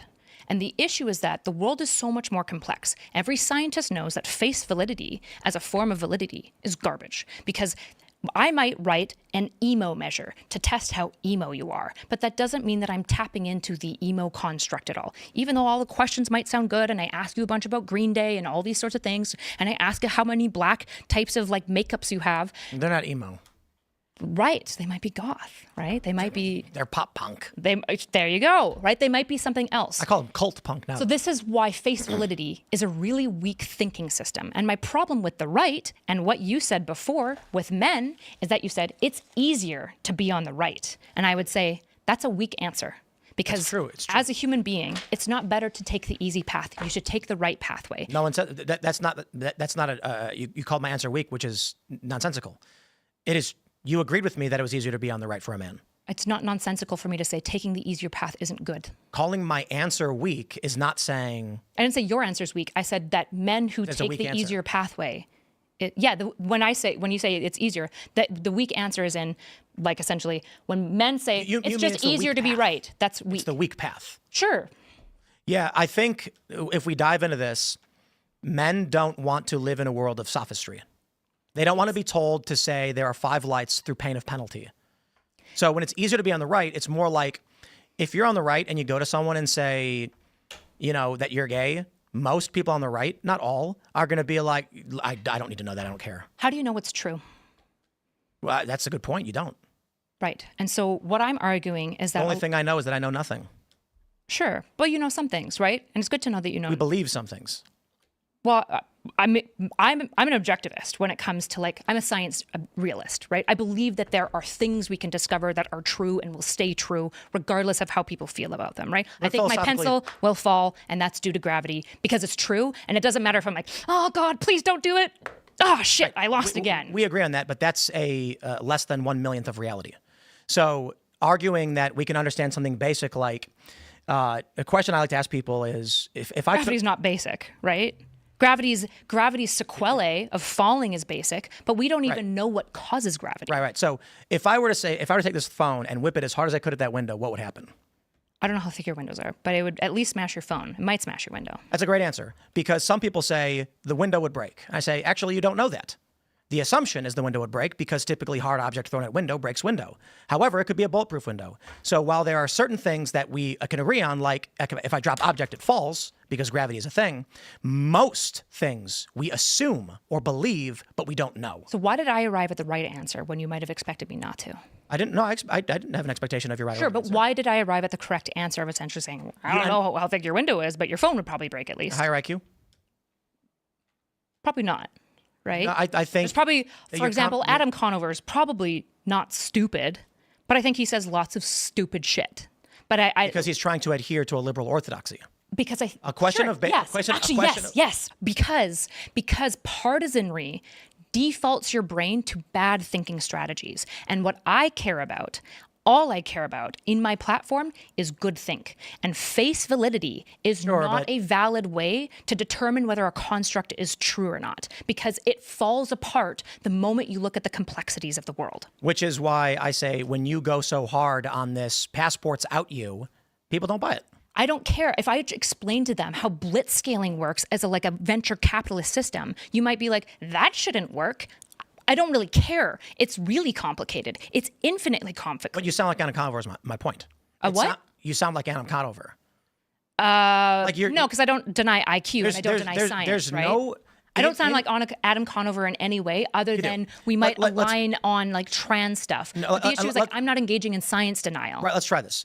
The issue of being able to travel to a foreign country is predicated upon the acceptance of that foreign country letting you in. It's their sovereignty. So internally, there really isn't an issue pertaining to your passport saying MF or whatever. I mean, unless you're trying to get a ladies' night discount, which is unconstitutional anyway, and they get sued a million times over for it. There's very rare circumstances other than the emotions of the individual where it matters, except in a medical function, where a doctor needs to know what kind of medicine to prescribe you based on your biology. And how do you know that somebody's female? Are you saying in the medical context? Female, with the way that you would define female. I mean, we make assumptions on the surface for the most part, but I fully recognize for someone like Blair, I have no problem saying she and her. Because okay. Blair, why? Because Blair gives me respect. Yeah, you're a respectful person, and Blair returns the respect. It would also be really fucking weird to say he, him, right? No, not really. I mean, Blair has said that she is actually a he and a man, and I think Blair even called her boyfriend gay. And so I'm kind of like, I don't know, Blair's nice, respectful, entertains things logically, and asks me as a preferred pronoun. I say, okay. We had a drag queen on the show, said I use she. I said, okay, I don't care, whatever. Sure. People who are disrespectful, I'll call all sorts of weird names. Sure, I'm not asking about people who are like, yeah, I don't expect you to play the same social tit for tat. But this is my point. Conservatives, like actually, one question, sorry, if I can pause you. I don't know who Blair is, okay? I'm a random person plucked from the internet, from the world who's never seen the internet. Which pronouns would they guess Blair is? She, her. Why? Because Blair White looks female. Right. And so that looks female piece is something that I think is worth applying a word to, which we call gender. Trans. Gender. Right? Because that's the word that you can pick a different word, I suppose, but gender is what we're talking about when we say that somebody performs in such a way, right? The reason that you know that I'm a woman is because I perform like a woman in every single way, even though it is possible, technically, that I'm a sneaky XY chromosome haver. So I even have a vagina, but I'm technically XY. Well, there's androgen. I forgot what the actual thing is called. Androgen immunity. You're familiar with that? Yeah. Some people are born XY, but the testosterone they're immune to testosterone. Yeah. So they develop like females. I think the issue largely is just down to why does that matter if someone's ID says their biological sex on it? Because say for somebody like intersex. Well, intersex, how do you even? Well, intersex actually has the capability to change. What? If you're birth like. Yeah, I think they have to pick whenever they're like younger or something like that. They just they just pick a sex? Yeah, like I think they have both, and the parents basically have to choose. I'll tell you this. I will grant all luxuries afforded to anyone who is legitimately intersex. I have no issue with that. It's a minority of the population. I don't think we should legislate for the majority for a minority in that way. So by all means, let's say, sure, intersex makes up like 0.017% of the population, and let's try to accommodate them. It's unfortunate they ended up in that circumstance. Sure. So like, for example, the Algerian boxer Amane, right? Mm-hmm. Everyone insisted that she was trans. Seems like there's no evidence that's come out. It seems likely that she might have some intersex stuff, her testosterone. XY, I think. Yeah, like she might be androgen resistant or something like that. But in all ways, she's Algerian, right? They've thought she was a female from birth, and Algeria is not exactly gender open, right? When we looked at that situation, the right got really agitated because essentially gender was thrust in their face, and it's hard to solve, especially if you won't even. Well, they said it was a guy, but it isn't a guy, right? In any way, shape, or form. And in fact, insisting she with breasts is a guy. She didn't have breasts. That was the issue.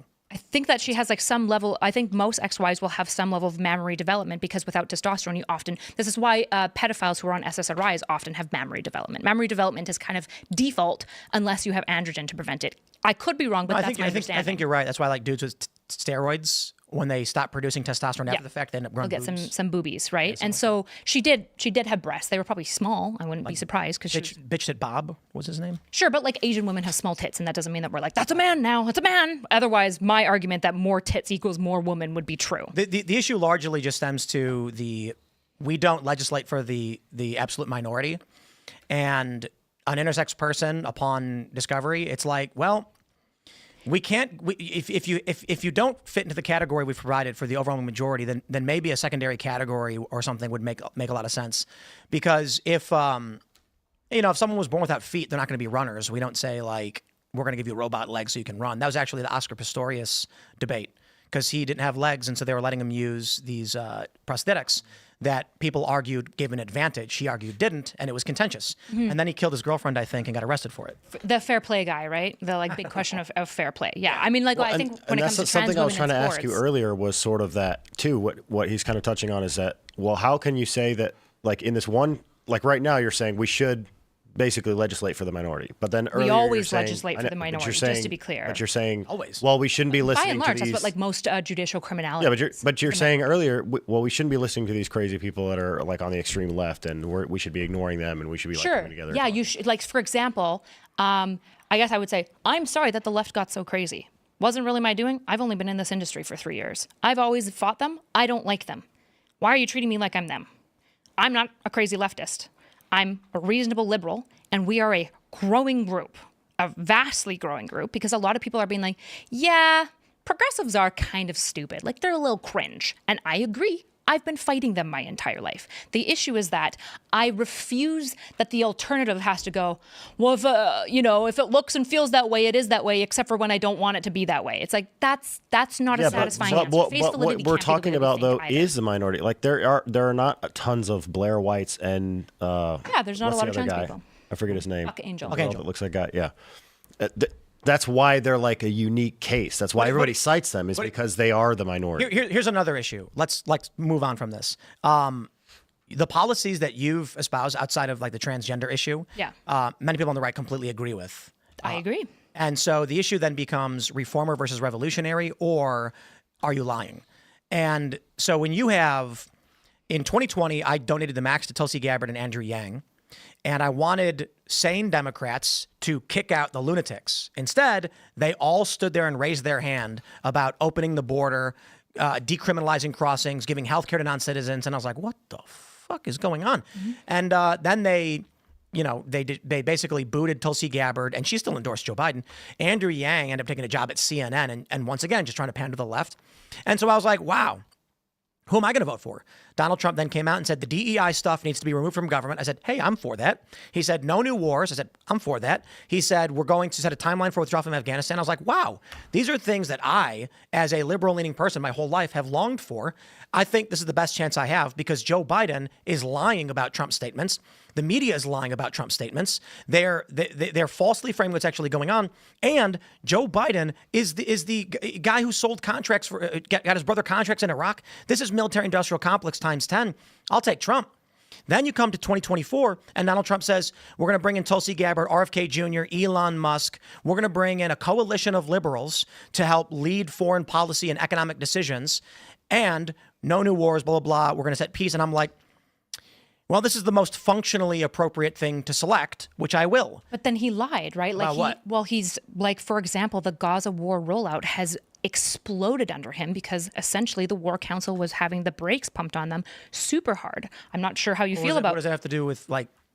Trump is like Trump being anti-war. He is literally celebrating the idea of basically steamrolling Gaza and displacing all of the citizens Have you with been not following even the news? Huh? Have you been following the news on this one? Yeah. He recently came out and told Israel he was breaking from them. He doesn't want to be involved in their wars. Do you remember why? Iran. What do you mean Iran? To avoid a war. To avoid a war with Iran, he said, we're going to stop supporting you because you're pushing too hard. Israel said they're going to engage in strikes on Iran's nuclear facilities. And Tulsi Gabbard told Trump, don't do it. And Trump said, we won't. Tulsi Gabbard was excellent choice. Man, if we got Kamala Harris in there, holy shit. And this brings it back liberals. to the topic. Why are men leaving? I mean, we don't want to be fighting the wars. I mean, I think we realize who's going to be sent overseas. I'll just kind of own. I'm not like You know what I mean? pro-war because I see war as like the most Yeah, I'm not tragic, saying you evil are. I'm thing. just- But I see war as an absolute Democrats are pro-war. necessity. I will say, and more I think importantly, Democrats are more pro-war than they pro-war. let on. They like agree. to pretend. They I like to agree. do this thing where they're pretending that we're just we're just doing nice our and thing sweet, here. and Yeah, we we're just nice want and peace sweet, and and then love. really we're fighting three problems. I'll put it this agree. way: as a liberal, striking kids. So. as a liberal, I see Donald Trump publicly going moderate on the issue of abortion, and he got attacked for it. He did. I see him rejecting DEI, which is a violation of the Civil Rights Act and illegal.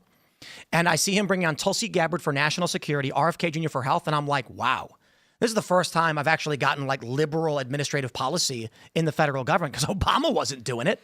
Obama was blowing up children overseas.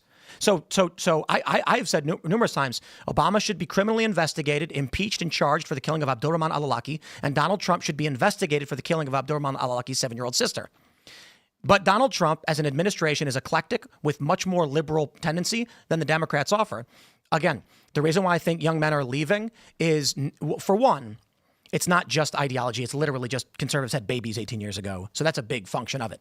But what we did see is among the Gen Z that were 25 5 years ago and that are now, or I should say 24, and that are now entering their late 20s, we have seen an uptick in anti-LGBTQ, anti-gay marriage, pro-Jesus. So that shift has happened a little bit. And I think it's largely due to the fact that if you were looking at it objectively or pragmatically or rationally, you're saying a vote for Donald Trump and the Republicans earns me a 10-point net positive, and a vote for the Democrats is a 10-point net negative. Yeah, I don't like Republicans on this, and this, but they're offering me that, this, and otherwise, and the Democrats are doing nothing. So I'll take Republicans. I'm not sitting here criticizing the voters. That's not what I have issue at. No, I'm just saying that's why they're moving to the right. Well, sure. Also, I think the issue Christianity is offers they're all purpose. lying, right? My problem is that they're doing this based on this idea of they're all lying. For example, military complex. Okay, Musk just got several multi-million-dollar military-industrial complex contracts, right? With SpaceX to develop a bunch of tanks, specifically. Oh, wow. Yeah, and Tesla also got some armored vehicle contracts. I don't think that this is good, right? For you to be so anti-military and war, right? He's been unable to stop the Ukrainian war, which we knew. Under his first term, he was doing multiple strikes. Are you sure about this? The Musk stuff? The tanks? You're referring to like armored personnel? Armored vehicles. Armored vehicles? Yeah. Tesla or SpaceX? And maybe Tesla. Tesla tanks. I don't know. SpaceX doesn't come up. The SpaceX story that comes up is he got a contract for water tanks. Golden fuel tanks. I think SpaceX as well, they're considering them for the golden, what's that new golden defense system? The Golden Dome, yeah. I don't. Golden Dome. You know, I'm not saying you're wrong. I'm trying to find it. Sure. I'm not seeing anything. Let me try our good friend AI. Well, even if we grant that, why is that necessarily wrong? I mean, I think here's the issue. I think there is something to like It's a not- peace through strength kind of deal. Like, It's I don't not- think it's a problem to continue building our military and our defenses. Sure. Yeah. So I believe that America is the best global hegemon that we have ever had, and I want them to stay, and I think that they stay by military power. I think fundamentally we must invest in our military. Right. So even if we grant that that's true, what you said, why is it a problem necessarily? It's a problem if Trump is saying he's anti-war, and then he's engaging in all sorts of war hawk behavior, just like everyone else. Yeah, but is developing just like the military war hawk behavior, though? I'm gonna say this with a caveat. I have not been able to locate any source on SpaceX or Tesla getting access to tanks, and Google search pulled up nothing. I asked ChatGPT, and it says his DoD contracts specifically refer to satellite launches, Starlink, and Starshield, spy satellites, and rocket cargo, but no military armored vehicles or anything of that nature. Okay. So they are getting military contracts, just not for tanks, but for armored vehicles and and again, I want to spy stuff. I'm clarifying this because I went on Joe Rogan and I mentioned that more than half the country is a constitutional carry. He said he didn't believe it, and then Jamie pulled up a source which was wrong, and I said, I guess I was wrong about that. And then after I left, I Googled it. I was right. They just had a bad source. Sure. And I could be wrong, but it sounds like he's getting potentially some military contracts with like at least cyber warfare. Spy satellites. Tesla, you said, is getting armored vehicles? No, Tesla. There were early reports that they were working on an armored electrical vehicle contract that was never put in place. Gotcha. Okay. Elon Musk publicly denied there was ever any such deal. Okay. That's not super meaningful. I mean, I got to be honest. I would love it if the U.S. government was giving Elon Musk massive contracts for SpaceX. Sure. And yeah, that's what I was trying to get at. Like, hold on. even if we grant it for the sake of the argument, Sure. why is it bad? I guess. Yeah, you're asking me I'm why just it's bad. curious. So it's not bad. What I'm pointing to is this idea that everyone lies. So you Right, guys but like, no, but you said hold it on, was you gotta bad, let me though. That's finish. why I You was. gotta let me finish, right? So you guys said, well, the left is lying. And I'm like, yeah, probably did. Every time the leftists are like, we're anti-war. I'm like, no, you're not. You're all war hawks, and you have to be war hawks. The entire axis of resistance wants to kill everyone. Okay, Like, but the reality is we're all going to have to be war hawks to some extent. So what I brought up before was the Warhawk behavior, where we both agree that it was actually, we're actually engaged in proxy wars, et cetera. Not that we still aren't, but we're trying to dial that back. But then you said that because they're giving the contracts, that's somehow not a peace. I would say like his initial support of the Gaza rollout, the Houthi attacks, the like increase. No, but specifically giving contracts to SpaceX. I was just trying to figure out why that's Why would you be bad or why that's It's Warhawk. not bad. If we're just building a military If defense. you're anti-military industrial complex, you probably shouldn't be giving more contracts to more and new companies that were never military industrial complex Yeah, but beforehand. my point is that I think the military complex, the military industrial complex, whenever we talk about that, we're usually talking about the involvement and constantly being in hot wars, not necessarily just building up defense. And so that's why I like new companies. Cold wars and proxy wars are okay, but hot wars not good? Yes. Yeah. Yes. Okay. So let's break that down. proxy So war's we're not better than a actually hot war, yeah. actually anti-war. We're just anti like our soldiers going to war. No. Hold on. There's going to be conflict and crisis in every capacity. If we don't get involved in certain areas of the world, then China does. Yep. And so what is our means of dealing with this? Proxy wars, not so much. Cold wars, I kind of get. The argument is we should be using soft power to prevent hard escalation. I agree. That's why I don't fault the United States and NATO for their involvement in Ukraine politics pre-war, and why I think Russia was wrong to invade. Sure. The U.S. was using soft power to combat Russian interests.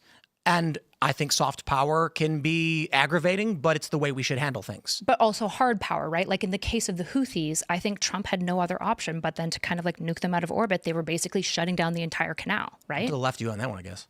Yeah, I'm decent. I'm for. Sure. So that's fair. But this is the same thing that I would grant. Like I think Obama having multiple strikes on terroristic cells was okay. Like I don't think it's always okay. I'm sure you could point to me multiple drone shots, and I'm like, yeah, that was bad. Bush, not so good. But this idea that like we just You're allow. pro-Trump. I'm not pro-Trump. You just said it was good that he bombed the Houthis. I'm not. Well, here's the issue. So you not being support him. deranged. No, not being deranged about Trump doesn't mean I'm not pro-Trump. These are gotchas. I'm just screwing. Yeah. It means I'm a good. What it actually means here is that I'm a good faith interlocutor. I can grant Trump his wins, right? I'm totally fine with that. I have no issues with Trump doing good policies. You don't call rapists terrorists austere scholars? Trump? So when Trump killed the head of ISIS, Washington Post called him an austere scholar, and he What was does like that even mean? he was like a guy who like kidnapped and raped women and had like women trapped in his basement. I Austere think it was an awesome thing that he like basically decimated ISIS. I have no problem with it. I think it was good that we got Saddam Hussein. They changed it. Liberals. Abu Bakr al-Baghdadi, extremist leader of Islamic State, dies at 48. Wait, that guy's 48. That's Ain't rough. looking too good, right? That's rough. Let's pull up the He's probably original. pretty Looks rough stressed for 48. and been out in the sun a lot. So Here's the first one. Where is it? I love this website.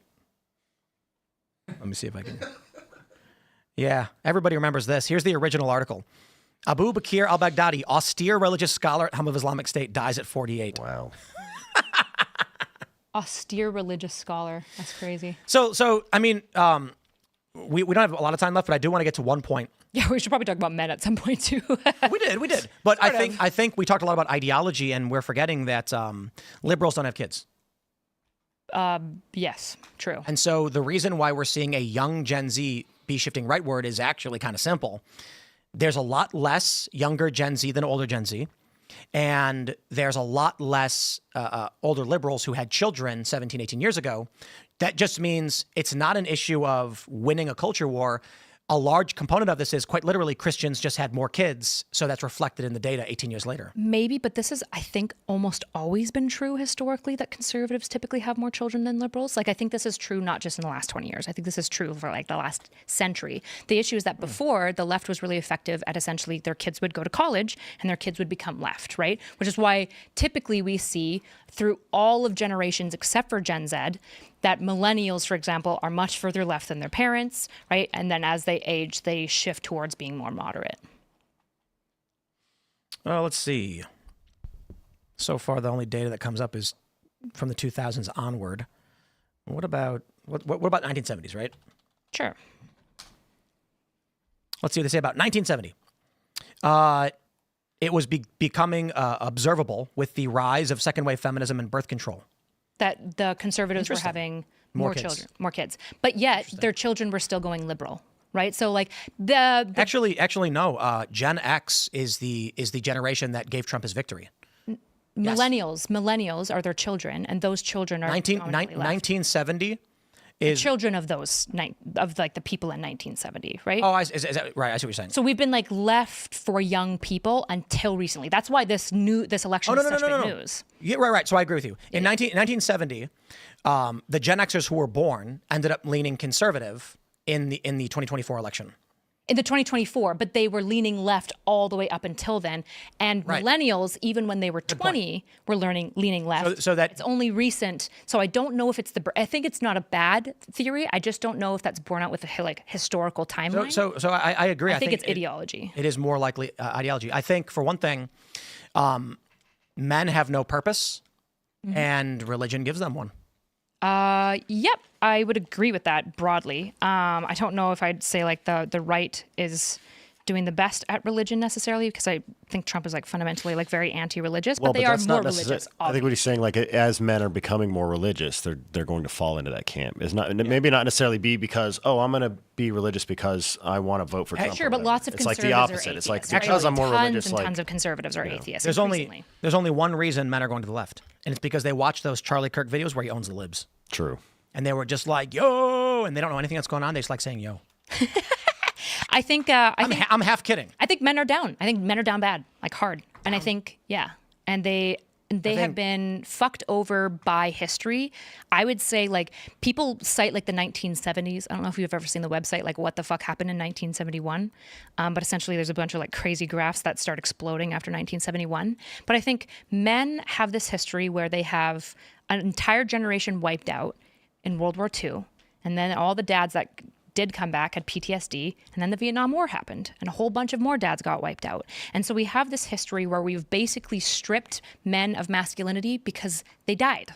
They died, had PTSD, and we had nothing else to offer them. And the only men that stayed back were the men that wouldn't go to war, which is not your prototypical man. This is another reason why I think a lot of guys are moving away from the left. Liberals are the pro-war party, and maybe that's just in platitudes, but one example I love to give is when I actually was defending Hassan Piker, and I said, I agree. Like, I think we agree, both he and I, about the military-industrial complex getting too much money. We don't want to be involved in these wars, and that's why I think our involvement in Ukraine is wrong. He immediately made a reaction where he mocked me. He agreed with me on the military-industrial complex, and then said, "Yo, this guy wants to like just leave Ukraine." And what? This guy's pro-Ukraine war? How does that make sense? Sovereignty. Democrats are pro-war. I think any sane politician fundamentally recognizes that America needs to remain as like the hegemonic superpower, and something like Ukraine is something that has to be responded to in some degree because of such a massive breach in sovereignty that like I think if there isn't a response there, then we are moving towards a global hot war. I think you shouldn't be allowed to vote. Well, I think can't vote in America. No, I think like women in the United States shouldn't be allowed to vote. Like you want to tie the vote to the draft? Yes, 100%. But that's never been the case. Right. It's always been citizenship. It's actually been more than that, right? Like land. Well, before it was land ownership and citizenship, but now it's just citizenship. So the issue I take with this is that I say women shouldn't be allowed to vote as a hyperbolic statement meant to cause shock so that people will go, oh. But what I'm actually saying is the idea that women in this country who largely vote Democrat have the right to vote to send me and my children and my friends to war to die for their psychotic worldview is unconstitutional and wrong and should not be permitted. Well, and that's what I was going to say to touch on what you guys were talking about is that I think some of that even too is unintentional, that they're the more like pro-war party, that they're heading towards a hot war. Because if you're continuing to, like you were saying, men are looking for a sort of empowerment and abandoning the kind of guilt that's being laid upon them. If we continue to feminize all of our males in society and make them sit down and shut up and behave, and you're sort of inviting in, because you tend to begin to look weaker and weaker on the stage, regardless of your technological prowess or whatever. You become kind of like a sitting duck or a target. So I think. Oh, look at this weak society. Tying the vote to the draft is like super unprecedented. I don't know almost any democracy that does that, in large part because it's like, okay, so what? Just like disabled men also can't vote? You can serve in a bunch of ways. You don't go to war. Oh, so just as long as women serve in any way at the war, then they can vote too. Not about war. Right. So, I mean, like we've had selective service and we haven't had a draft since the 70s and it's largely considered ineffective. My proposal is that you have to sign up for selective service to receive your voter card. Sure, I just think that women, just like disabled men can go to war, so can women. And I think if women want to vote, then and under that system, we which don't disagree. I reject the draft idea tying it to voting, But because I don't think it makes a good voter in any way. You can clean up garbage at a park. We could just have mandatory service What? to the military. Also. You can clean up garbage at a park. What, the disabled soldier? No, you, a woman. Yeah. I'm saying you don't have to go to war to provide service to your community. Neither did as a disabled man. Indeed. As long as you're doing something to assist your community. My issue right now in the extreme is that women are not drafted. Senate will not let them be drafted. Conservatives will not let them be drafted, but they can vote collectively to send men off to die. Yeah, young men are going to reject that outright and be like, all these millennial women, these cat ladies are voting for us to go to war in Ukraine that I'm going to have to fight. I'm 22 years old and I got to go die because these lunatics. This is the tit for tat of right. citizenship, is that everyone gets to vote on things that fundamentally apply exclusively to other groups, regardless of Not whether true. that. Yes, because men get to vote on abortion policies, which exclusively affects women. No, it doesn't. Who else carries babies? The issue of abortion affects fathers. Not the same way it affects women. But the baby. see, this is another reason men are leaving. Wait. War affects women then. If you're going to attach a degree of separation, war affects women because their Agreed. husbands and sons are going to war. I don't disagree with that. So then your argument has been nullified. My argument is that you can send me to die. You can make a woman have to carry a baby. And I think we can either make it so that men have no obligation to the woman, which they currently do regardless of what they choose. I agree that should be changed. Yet women don't have the same caveats when it comes to war. I'm fine with changing that. Agreed. The issue We is don't that, disagree. well, hold on. The issue is that I don't think the draft should ever be tied to the vote. What does the draft have to do with I'm not talking about being a that. I'm good talking about citizen? service guaranteeing citizenship. Okay, so what does service include? Just like serving your community? Yeah. Okay, sure, I guess. I mean, there's the Army Engineer Corps. You can be in the military and not go. I mean, you can repair refrigerators in Omaha in the Army in the Vietnam era. Sure, I'm fine with that. I would just basically be like, yeah, the fact that women aren't fully barred from that is just positive sexism that's remaining. We should probably get rid of that. But conservatives are the ones who actually oppose it. They don't want women in combat. Of course, because conservatives are probably the most staunchly positive sexist and negative sexist, right? So my point, going back to what you were saying about voting on things that affect other people, is the Constitution and the Civil Rights Act are supposed to be the remedies for that. That if you are discriminated against in this capacity, we can sue and actually stop these laws from happening. So, interestingly, we got rid of segregation. You can marry whoever you want. But when it comes to selective service, only men. It's clearly unconstitutional. And every time it's challenged, it's actually Democrats who challenge it. And largely the female Democrats, it's conservatives who say, no, women should not be drafted. Sure. And yeah, I don't think women should be in combat roles. Maybe I will caveat that with, ground infantry, special forces, Navy SEALs. There are certain combat affiliated roles women can absolutely do. Artillery. They can do artillery. Or like logistics, combat, like providing intelligence, basically pressing the buttons to launch the missiles. There's combat roles. As long as they meet the minimum threshold for that job physically, Agreed. they can do it. So there's no reason they should be exempt from selective service. It's just about where a person. So like in this regard, going back to the disabled guy, a disabled 18-year-old man still has to sign up for selective service.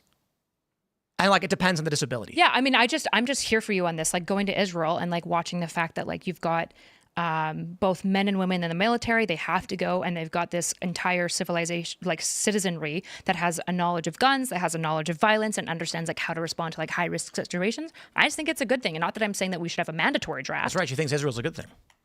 As a country, I'm kidding. I mean, sure, 75%. Yeah, I'm not super happy with what they're doing right now. I was just screwing around because I know that one gets everybody super heated. Yes, it does. It does. But I don't like the circumstance pertaining to Israel, their war, and all this stuff. I don't like mandatory service in the way they do it. Sure. I do think this country would benefit from. We've bounced around a few ideas of to graduate high school, you have to do a month of basic training or something. Where I grew up, you have to do 20 hours of community service to graduate because the idea was you have to provide a communal service. And then everyone bitched about it and it became nothing. I'm saying basic training. And I think it's fun. I think for a month you go to a summer camp basically and you crawl through the mud and you climb stuff and you do push-ups. hey, that would solve our birth rate issue. How so? What do you mean? If you do basic training that's co-ed, everyone's going to fuck like crazy. Of course, this is obviously true. We want Well, them in the to get military, married they let first. women do whatever they want. The basic training for women is nonsensical. Well, I would obviously oppose that, right? Yeah. I'm pretty pragmatic. Well, the issue is in the U.S. military, because like this is the thing about we tried having this blank slate government of civil rights, and then people are like, yeah, everybody's actually different, and creating these universal policies didn't actually work. Like, men and women are different. That's the easy thing. The race thing doesn't really make sense. Racial discrimination makes literally no sense because a black guy from Somalia is going to be 5'5", and a black guy from Haiti is going to be 6'3". You can't just be like black people because that doesn't mean anything. But men and women largely does mean something. So what ends up happening is the military says women get potty breaks because they have to have them for hygiene reasons. If women cry, best not deal with it. We'll get sued. Send them home. Men, shut up and do push-ups. So, like, clearly something doesn't make sense in any of this stuff. Right. Well, I mean, what are your position on conscription? I mean, I guess both of you. I mean, I think it would probably I'm pro-conscription. Yeah, me too. I mean, I think at least a year or so. I mean, right out of high school, you go do something. I don't agree with that. Like mandated, like the government's forcing you into it, like Israel does. I think, I think that in the time of invasion of the homeland, conscription is a good thing. Yeah, I think Israel should do it. Otherwise, I don't think no. America should. The United States should conscript any and all able-bodied individuals for any and all jobs they need in the event that the United States is invaded. Yes, I agree. but I just feel like it would help pull some of this culture a little bit together as well too. Like, and people who are having to go and the left would cease and go to into the military.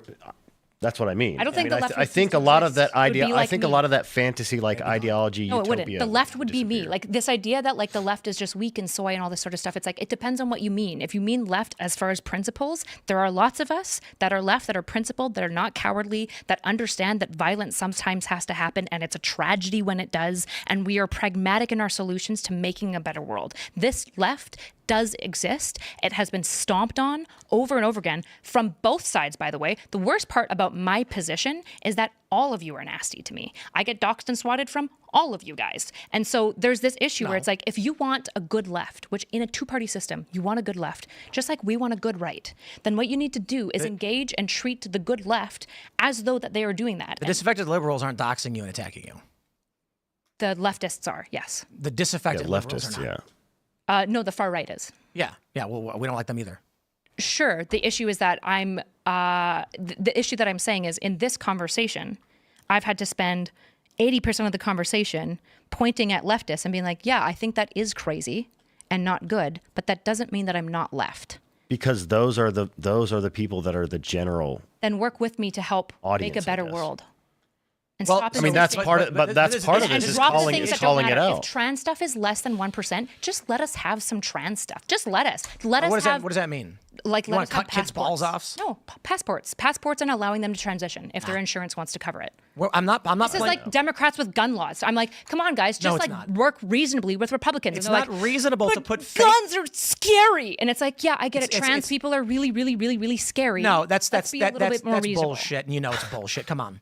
You claim you're reasonable. You said people are scared of trans people. No, I'm of course being hyperbolic. And we're not going to change government documents because some people's fifis are hurt. Sorry. that's not at all what I'm talking about, right? There's What I- literally no functional reason to have the wrong sex on your ID.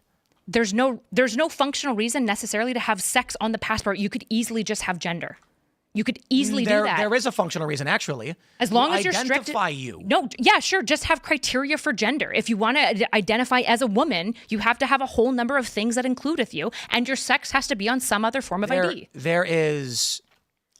There's no argument for the passport. You can have other IDs that force sex. Like, you can just do this. I'm not opposed to having sex identification. There is limited reason at all for listing biological sex on identification.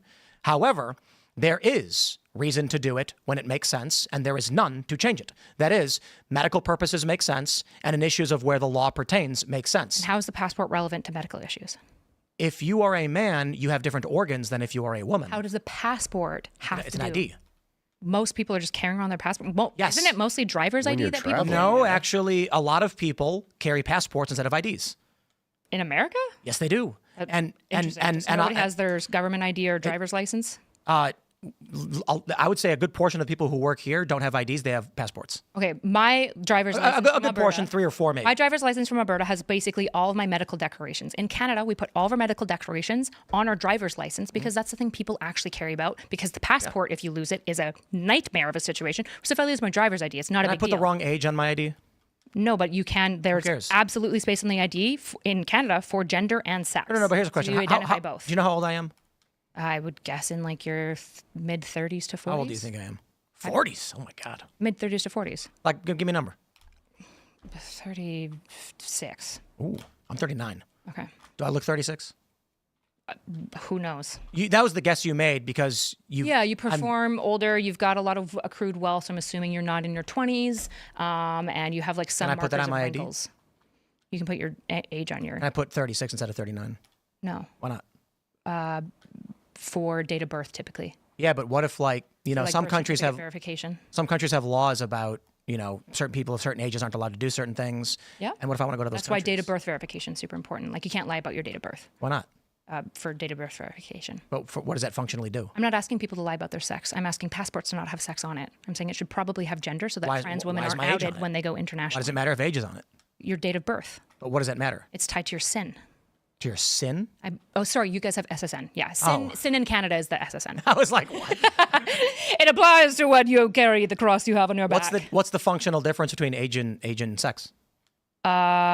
Typically your performance, like people don't tie nearly as much to age post 18, whereas people tie a lot socially and script wise to your gender. Well, what if you're 40 but you feel 25? Like Brian Johnson. I think, you pass for say it. for example, And he got surgeries and stuff to be younger, and medically they found his heart is in his 30s. Yeah. Should he be allowed to put that on his ID? no, because I think What? Why not? I'll tell you what, if there's a whole bunch of Brian Johnsons that emerge and we identify that there seems to be a collective sequelae of behavior patterns that keep occurring all the time, that the DSM recognizes as occurring all the time, because I'm pro criteria for trans and for gender. This does exist. It's called the midlife crisis.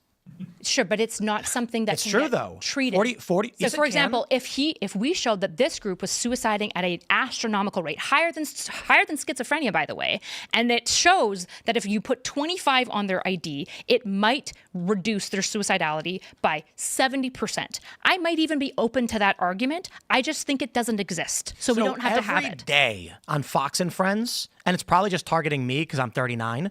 It's the most annoying commercial ever. I hate this product. I hate these people. It's the guy who goes, most men over 40 look in the mirror and see this. And then it shows like a guy with like liver spots. And it's like, and then he says it again, most men over 40 look in the mirror and see this. And it shows a guy with like his teeth falling out or something. I'm exaggerating. And then he's like, buy this special cream that tightens your skin to make you young. And I can't stand it. I'm like, dude, just be old. My beard's turning white. And people like, when I first started getting white in my beard, I kept getting comments where they're like, Tim, you got something on your face. Because they didn't realize it was just like 3 white hairs. They thought it was a piece of fuzz. And I did not do anything about it. So the fact is, there are a lot of men who are going through an identity crisis where they're buying just for men. They're doing ridiculous things like putting particle cream on their face or wearing beanies to cover up their male pattern baldness, things like that, because they're having an identity crisis, and they should be allowed to change their passports to say they're young. Nope. What I said is that they shouldn't be allowed to change their date of birth because their date of birth is tied to their SSN, and that's fundamental. So is your gender. Your sex is. Your sex, sorry, you're correct, right. So Right. we shouldn't be allowed to change your sex because it's tied to your SSN. Of course not. I've never said that. So on your passport, it should say your biological sex. I said you should probably do gender. If there's good reason that trans people are worried about that, yeah, you should be able to have a. Then you're not. So then the issue is not that Trump said keep your passports correct. Just Trump should be adding gender. So it should say sex M. Trump wouldn't do it. Gender W. The Democrats should have never tried to force the way through by using sex in the first place. They should have always been sticking to gender, and they should have been consistent about that rather So than you lying about agree that science. Trump was right to keep it aligned with your SSN? I disagree with his change now because it was only petty and jabby, like changing the Gulf of Mexico to the Gulf of America. But functionally, it was it's just the petty right shit. Right. So he's a petty asshole, but functionally, it's the right thing to be doing. No, I think if he wanted to do the functional thing, he would probably abolish sex from there and change it to gender, But I'm saying you were saying or that remove sex and gender altogether. your biological because I don't know if sex, it's that important. Your for biological your sex, passport. your biological sex and date of birth should be what they are because it aligns with your SSN, and functionally, that's the right thing to do. Correct. Yes. Right. So your real For issue is that identification. So your, Trump is your being sex should never be changed legally in any way, shape, or form. I'm opposed to that. Right? Which is why I opposed the idea of having passports doing sex changes for trans people. I always think that the conversation should have been functionally either, I don't know enough about all of the details of passports, but can gender just be removed? Because I don't know if it's actually important for passports. You've got passport number, date of birth, location. There's so much identifying information that is sex actually. What if there's like a big fat woman with like stubble? You kind of can't tell if she's a man or a woman, but Doesn't matter. She knows the name, the date of birth, and she But matches. she does identify as a woman, and she is a female, and then she goes and someone calls her sir, and then she's like, I am a woman. What about that? Should she? I don't. I Her wouldn't- ID should say woman. Is that what you think I'm arguing? So her gender. Engage with me or engage her- not with me. Her gender is coded male, but she doesn't identify that way, and she doesn't want the passport to say She's it. got like polycystic ovarian No, she's syndrome. just a fat woman with stubble or something. Women don't grow stubble typically, right? Like, They do, yeah, sometimes. well, no, they have polycystic, right? No, sometimes Oh, there's sometimes they just give up. They just Do you guys let know it what grow. polycystic ovarian syndrome is? yes, PCOS. PCOS, yeah. So typically when women are there growing beards, they have that. I'm not saying she has a beard. I'm saying some women they'll get older and they'll get stubble. Okay, they're just like growing extra facial hair. This happens. Okay, What do you let's just stop. Hold on. Are there what some do you women, think I'm advocating for? Rather than creating these You straw man said- funny versions I'm not- of what I'm saying, I'm saying you said in the passport should be gender coded, right? gender or maybe gender removed. I'm What open if to a a lot woman- of options, to be clear. What if a woman is very masculine and manly and appears like a guy? Sure, but maybe that's a good argument for why we should abolish gender or sex from passports and have it exclusively on driver's license and but it's only still the an sex on driver's identifying, license. like paperwork. And if you don't have your license on you, you get in a car accident or something, all you have on you is your passport. It should have your sex. So Yeah. emergency services can help you. I'm We've got to perform an emergency hysterectomy on this man. So I've already said I'm open to a lot of strategies on the passport. This idea that it has to be my idea isn't what I'm advocating for. I'm saying caring about trans people being able to safely travel internationally actually does matter, and we should be able to have a pragmatic conversation about ways to solve this rather than turning it. I'm sorry, if we don't solve for like the vulnerable think populations, most people going you gotta to let me work finish really talking. care You about gotta let me this, finish talking. to be If you honest. say that you care about vulnerable populations, then the reality is that these are the niche things that you have to make policy on, and you have to be pragmatic about it. And I think the left wasn't pragmatic about it, which is bad. But the right is also not being pragmatic. You're being angry. Well, actually, that's not a good solution. I don't even think it's angry. I think it's understand- indifferent. I understand your worldview. Like, you think we should intervene in Ukraine? Like soldiers on the ground, No. Just in some capacity. like support Ukraine. We should be involved in some way. Yeah, sure. Like sending them missiles and stuff. Right. And so when you're talking about the trans issue with being able to travel to other countries, there's a kind of like, American exceptionalist view that you have. I believe the government should protect its citizens and do its best to find pragmatic solutions to protect those citizens in all sorts of ways. Right. And so my view is other countries have supreme sovereignty over their borders and land in determining what they allow or don't allow. I understand your argument. Right. And so that's why I don't think we should be in Ukraine. And the point I'm making is you think there should be some degree of involvement in Ukraine because of the issue of sovereignty. And your view is we in the West have the authority, nay, the liberty. Wait, I don't think you know what my Ukrainian position is based on what you said. You said we should be involved in some capacity to support the Ukrainians. Yeah, so when I say sovereignty, what do you think I mean by that? Ukraine sovereignty. Two, Their land. where's their land? And who? Ukraine. Okay. Uh-huh. Gotcha. Okay. I just U.S. wanted to make sure. involvement in that country is a form of American exceptionalism. How? The U.S. having the right to intervene in a foreign war 8,000 miles away? Why did the U.S. have the right to go into Ukraine? Say we're across an ocean on the other side of the planet. Didn't you just say that you were pro-Cold War? Soft power. Soft power is this. No, it's not. Yes, it is. If you don't American deal with the special sovereignty- forces are on the ground. If you don't deal with the Russian sovereignty breach in Ukraine, you are moving towards hot war between high powers. That is It already a is hot reality. war. What? U.S. special forces are on the ground. Yeah. U.S. special forces are in Ukraine right Are now. they frontline? Yes. And they're providing intelligence and military assets. And it was the U.S. that sank the flagship of the Black Sea Fleet of Russia. We are not talking about, what's her face, Victoria Nuland, aiding through USAID protest groups in Ukraine to be pro-EU. Soft power I'm okay with. We do that to avoid hot kinetic war. When Russia invaded, that's a point where we're like, they've gone to a hot conflict and we do not escalate beyond where we are. Instead, U.S. sent in special forces. U.S. sent When in did we send them? I'm not super familiar with this. probably 2022. Intercept reported it. Okay. U.S. special forces. The game that the West is playing is the American troops that are on the ground, volunteers. The special forces Can I look just it up on providing my intel. phone? Do you mind? Because I know you pull it keep up saying right that like now. I'm gonna pull it people up. often say that they don't understand, and I know that I don't know this, so I don't want to put the burden on you to always search these things. Oh man, 2022, is that when they reported it?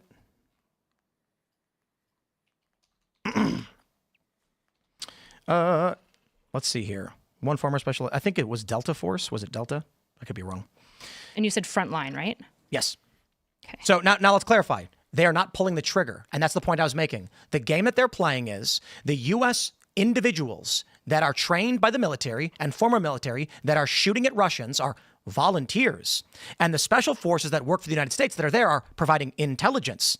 But if a U.S. Special Forces looks at a Ukrainian guy and says, if you press that button, it'll launch a U.S. rocket and blow up a Russian vessel, you cannot claim that Russia is doing it, the U.S. is not doing it. This is hot war. Sure. The issue is that like now we're having like these loophole issues of Americans who believe in the Ukrainian war, want to support it, and are militarily trained. I looked it up, right? It's important to know that individual American volunteers have joined Ukrainian forces independently. For instance, U.S. and Iraq war veterans. John A. Peebley was killed in Ukraine while serving the Ukrainian. These individuals act on their own accord and are not sent by official U.S. military deployment. The U.S. has not sent troops to Ukraine to engage in combat whatsoever, and there are no current plans to do so, right? And so it's like, I understand that you're saying Americans are going there and they're volunteers. And it's like, probably to some extent they are. And to some extent, they probably have some level of blessing. But also Americans have the liberty to do that, right? Americans can choose to do that. Just like Israel Americans, a lot of them went to Israel on October 7th to join up on the IDF. There you go. 2023.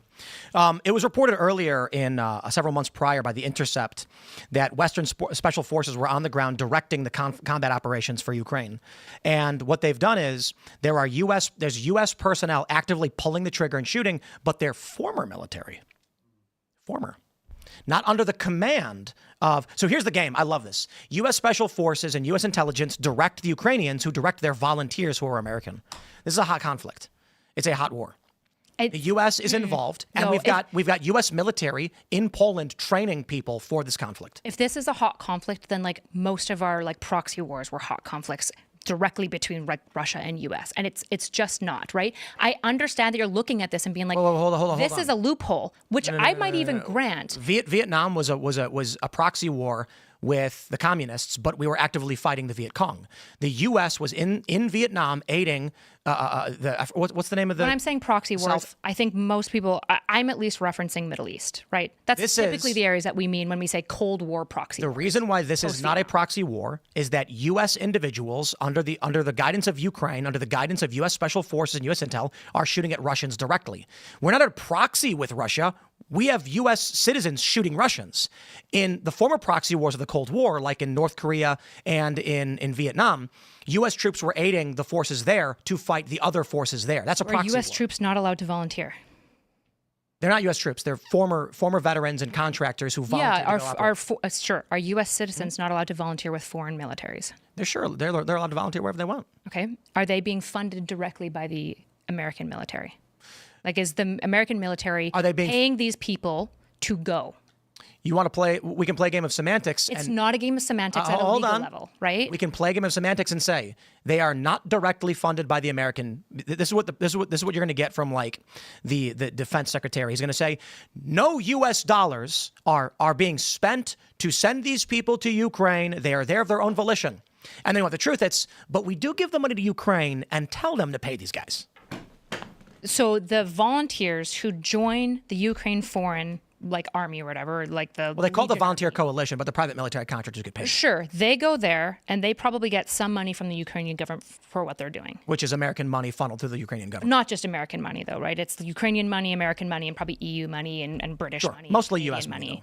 Yeah, probably NATO money. I think would be the like most comfortable way to say it. Which is the U.S. The issue is that are you saying that basically the U.S. should ban those American citizens from going? No. I'm saying U.S. should not have special forces on the ground, like the BBC reported in 2023. So they should ban them from going. U.S. Special Forces were ordered to go. If you're an ex-Marine... No. U.S. Special Forces are active duty personnel ordered to go to Ukraine. That should not have happened. If you're a former military and you want to go to Uzbekistan, I don't care. If you want to go fight They were fighting front line? You on the ground, call it what you want. Well, what does that mean? It means they're in control of the operations that are happening, and they're giving direction to the Ukrainians. First of all, you need to have evidence to support all these claims. Is the BBC okay? The BBC Western Special Forces on the ground. They're on the ground. They're controlling the Ukrainian military operations. Yep, that's a pretty big leap. That's what's happening. You need evidence for that. Extraordinary claims require extraordinary evidence. To be fair, like I said, in the philosophy of truth, we largely believe these things based on the reports that we get from the corporate press, who lie quite a bit. So this is your evidence that not only they're on the Well, this ground, is just but one they're article I pulled up right controlling the Ukrainian government, the Ukrainian military. Sorry. You know what the challenge is, to be honest? I'm just saying you need extraordinary evidence for that claim. You could be right. I can sit here. You could be I'll pull it right. up. You have to find not just one or two articles saying somebody hearsay said this. You need to find dollars sophistry. moved. You need to show that the U.S. is actively supporting this, even if it's under tongue in cheek, right? You need to show evidence that Ukrainian soldiers are being controlled by these individuals and that they're high up in the Ukrainian military government. If they're in charge of a platoon, that's not really what we're talking about here, right? We're stretching the definitions of these things at this point. My point is that U.S. Special Forces, active duty, are in Ukraine. They are doing what's called operational coordination. Here's the simple and way of describing it. The U.S. says, here's where their ships are, and here's some missiles. If you press that button, it'll blow it up. Mm-hmm. Yeah, that's U.S. involvement in a war with Russia. Okay. Like it's So then again, why hasn't Russia claimed that they've violated? Russia has been claiming since the beginning of the war they're at war with the U.S. and NATO and not Ukraine. So why aren't they striking U.S. or NATO? Because that would expand the war beyond the borders of Ukraine, and Russia is not prepared to do that. Right. So And because Russia won. won which? Russia has largely won the war as of right now. And I largely just think, like, Trump's getting really pissed because Putin isn't willing to so stop. the U.S. had approximately 14 Special Forces personnel in Ukraine stationed at the U.S. Embassy. Their roles included providing security for VIPs and assisting with oversight of U.S. equipment and supplies being sent to Ukraine. That's your evidence that they're controlling the Ukrainian No, that's one. military. You're gonna have to find more evidence than that. 'Cause that's one article you pulled up, and not just hearsay. He said. Well, hold on. I'm agnostic. You have to find the evidence. Yeah. I'm asking you for it. I don't have to find it. The only And this evidence is what has weakens a lot of what you're saying because No, you're they're wrong. at the embassy, which they're allowed to be No, you at, found one article. and they're providing security for VIPs. And that's one article. That's your own logic being used right back at you. You understand that, right? No, I'm agnostic to this. You told have me- the affirmative claim. You must prove. Indeed. And then you found one article that you thought asserted a truth and used that to make your point. No, I Which said, my okay. argument is the same argument you made. If you're going to make a claim that special forces are crazy. only at the embassy, Okay. you need more proof than just that Tim, article. If I'm going to be good faith to just ask your questions and read out what I find, that doesn't mean that you can go, see, that proves that they were controlling the Ukraine military. No, it doesn't. All it proves is that they were security for VIPs and helping facilitate the arms into Ukraine. That doesn't This is show why men are anything that leaving you're the claiming. left. Because you said... If you can engage in like good things. So one of like Okay, the so most let me make my important point. I'll make my point. I've been covering the Ukraine war since it started. I can tell you about. I was physically in Ukraine when the conflict started. I was there twice, and I got to witness the collapse of the statue. I got to go to the Statue of Lenin after it was toppled, and people were stealing things from it. And in covering this, I have tracked numerous stories from the beginning of the Euromaidan protest movement, to which I was physically present, to the Barisma scandal, to physically being present in Kiev during the separatist conflicts in 2017. Mm-hmm. And in all of this research, we have found there are U.S. volunteers, which is it's called a volunteer coalition. These are paid private military contractors, former U.S. military personnel, and there is operational coordination from U.S. Special Forces on the ground in various capacities. In saying all of that, you asked me for proof. To be fair, what I was going to say is it's very difficult in the span of 20 minutes to pull up 10 years of research. But if I were to start digging through those articles, which I would be happy to do, we're already 20 minutes past time, and it's going to be very difficult.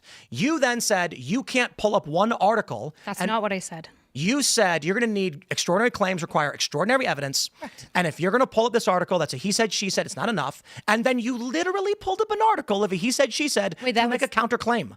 This is the sophistry of which I'm referring. Hold on. Sorry. Also here, Russia won. Here's the proof. Okay. So It's Ukraine battle map. Russia owns the Donbass. So let's just like break down. I don't love meta litigating the conversation, right? But what I said, so a really common thinking way to think, a way to purify and ensure that you're not thinking poorly about things is called extraordinary claims require extraordinary evidence. We're familiar. Okay. So what I'm saying is that article you cited, I found exactly what they were talking about. The special forces that were on the ground. And I showed you this is what they were doing. They were at the embassy, right? securing VIPs, giving them security, Indeed. and helping facilitate missiles. To which your previous point hold on. to which your previous point was a single article is not enough to prove or disprove anything. Correct. So Citing the single article does not prove or disprove anything. Right. The issue that you have is you're in the affirmative position. I'm agnostic. You just have to have a burden of evidence to convince me that this is the case. Indeed, which is not going to happen in half an hour with 10 years of research. I would argue that if you have 10 years of research, you could probably succinctly list out a fair bit of really strong evidence of at least dollars moving, and that front line, these embassy workers, for example, being front line, killing Russian soldiers, anything like that. You want me to do a 40-minute treatise on the history of the Ukraine conflict? Because I'll do it. I love this subject. What's the Turkey pipeline? My favorite launching point. I don't know. So in 2012, The Guardian reported that the U.S. had been working on a project to build a natural gas pipeline from Qatar through Syria, Turkey, into Europe to offset the Russian Gazprom gas monopoly. Russia controls about a quarter of natural gas into Europe through Ukraine, which leads to high gas prices in Europe. They've tried offsetting this in numerous ways, but Russia basically controls it. So the U.S. went to Syria, the Assad regime, and said, we're going to build this pipeline. It's going to provide Europe with cheaper energy, and it's going to lower the cost across the board. Syria then conferred with Russia, their ally, who has a military base in Tartus. And Syria came back to the U.S. and said, we're not going to let you do it because it would be damaging to the economics of Russia. Sure. So the U.S. Was upset, obviously, but it got really bad when Russia, Syria, and Iran plotted to then build a rival pipeline from the exact same oil field through Iraq into Syria, Turkey, into Europe to strengthen their monopoly on energy. The U.S. got pissed. It's around this time that they said the Bashar al-Assad regime needs to go in their terrorists, and that's when we got Operation Timber. What was that one? Let me pull this one up. See, it's like, Timber Sycamore. Operation Timber Sycamore is when the U.S. started providing weapons and CIA training to various revolutionary, let me just pull it up, factions in Syria, ultimately, which ended up joining al-Nusra and ISIS. And that's how we ended up seeing U.S. weapons and training in the hands of ISIS expanding in the region, because the U.S. wanted to topple the Assad regime so we can build a pipeline. So where are we today? Well, the U.S. has other means of trying to get the prices down and control natural gas in Ukraine. That is through Barisma, an energy company in Ukraine for which the founder was a man named Mykola Zlochevsky. The U.S. had a former CIA director of terrorism on the board, as well as the son of the sitting vice president, Hunter Biden, which seemed to make no sense, except when you realize it was a U.S.-aligned foreign influence operation to control the government of Ukraine, to put pressure on the land leases for which they could cause problems for Gazprom, which is Russia's ability to supply energy to Europe. So then we get the Barisma scandal. Viktor Shokin, the prosecutor in Ukraine, was currently investigating Mykola Zlochevsky, the founder of Barisma, for corruption. Joe Biden got an email. He got contacted by Devon Archer and Hunter Biden over their involvement in Barisma and the fact they're being investigated by a state prosecutor. Viktor Shokin signed a sworn affidavit that the only reason he was terminated was because Biden personally flew in and threatened to illegally withhold congressionally approved loan guarantees unless he was fired. And it had to do with Hunter Biden being on the board, who was getting $83,000 a month, potentially more. He was then fired from his position. Now, the fascinating thing is Mykola Zlochevsky, while he was under investigation for corruption, fled Ukraine. I believe he went to Monaco. At this time is around when Devon Archer, Hunter Biden are making contact with the State Department saying, we need help on this. Within a few days, Joe Biden flies out completely illegally, tells the president of Ukraine, fire your state prosecutor or you're not getting the money. To which this person replied, I believe it was Poroshenko, you don't have the authority to do that. You can't do that. And he says, call the president, see what he says. Son of a bitch. He got fired. And they put in someone good, is the quote that Joe Biden said. However, this guy they put in drops the investigation into Zlochevsky, whose funds were frozen by London under corruption investigations, who then immediately returned to Ukraine. So this whole period, they're saying none of it's happening. It's never happening. And in fact, once the investigations were dropped because of Joe Biden's involvement, the guy who was accused of corruption returned back to his operations in this country. Where we currently are is following the failures of Western soft power to secure this in this energy conflict, of which there's a bit more. Russia wanted to build a trade federation, and they had a free trade agreement with Ukraine. Ukraine was also being offered up Schengen zone access and EU access if they chose to go with NATO in the West instead. A large portion of Ukraine split largely on the east to west, the Donbass, largely leaning towards Russia, wanted to join the EU because it would give access to Ukrainian citizens to Europe. And what did we see with Poland? When they entered the Schengen zone, Polish people immediately started moving to the UK and to other countries where they can get higher standards of living. Same thing happened with Greece, which caused economic instability. So the West told Ukraine, we're not going to let you into the EU unless you reach a certain standard. So you end up getting Victoria Nuland. She flies down. She's heavily engaged in the politics of Ukraine, trying to convince people to be in Ukraine to support Western expansion and not the Russian Trade Federation. Vladimir Putin said at the time to Ukraine, if you open up a trade agreement with Europe and a free trade agreement with us, it's going to mean cheap European products are going to flood into Russia and damage our economy. We can't allow that. What ends up happening?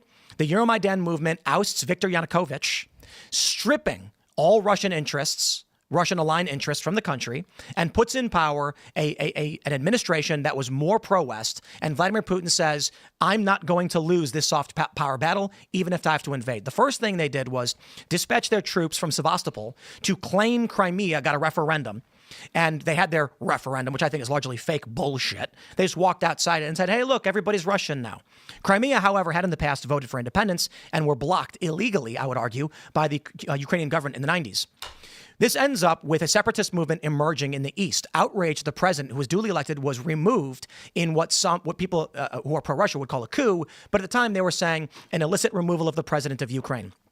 Russia began supplying weapons and training to the Eastern separatist movements, which largely did not expand in any meaningful way. However, after Donald Trump lost in 2020 and Joe Biden came in, Western interests were reignited in Ukraine. And this pause was largely due to the fact that Donald Trump was uninterested in this direct involvement in Ukraine, much the way the Democratic administrations had been under Obama and with Hillary Clinton at the State Department.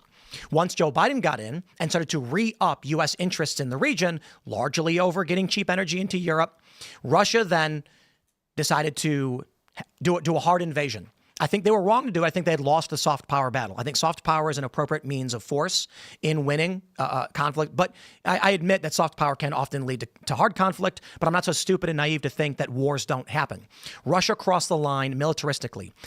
However, the U.S. then immediately intervened and started supplying, NATO in the West, started supplying Ukraine with weapons, which kind of shocked the Russians who thought they were going to win this relatively quickly, though they never said 3 days. That was actually, I think, someone on the BBC who said that. Russia has been now flooding the zone, and they've seized the entirety of the eastern region, for which their principal purpose in starting this war is not about seizing Ukraine. It is about controlling Sevastopol, where they have a $300 million or multi-billion-dollar military naval infrastructure, the home of the Black Sea Fleet, which is their access to the Mediterranean through the Bosphorus, and then ultimately into the Red Sea and the Gulf of Aden and the Arabian Sea, where what the United States derisively calls Russia a cold gas station. Russia needs access to the Black Sea to be able to sell oil and natural gas and other resources along the Mediterranean. And if they get cut off from the Black Sea, it's going to be massively damaging to their economy. That's why they seized Crimea. Now, the important thing to understand is they didn't invade Crimea. They were already there in Sevastopol, where they have a naval base. They simply released the troops from this area to have a referendum. But the invasion of the eastern regions, which is Donetsk, Luhansk, Mariupol, Zaporizhia, etc., this is about securing a land bridge access to Crimea so they don't get cut off from their naval base. Now, some people have argued, yeah, but they could build a naval base anywhere else they have access in, what do they have? Hold on. Sochi, I think, is the name of the city. They have access to, Sochi. They could build a base there. Russia's not going to give up a military base to the West, to the EU. That's not going to happen. So they're going to do what they have to do to secure this region of the country.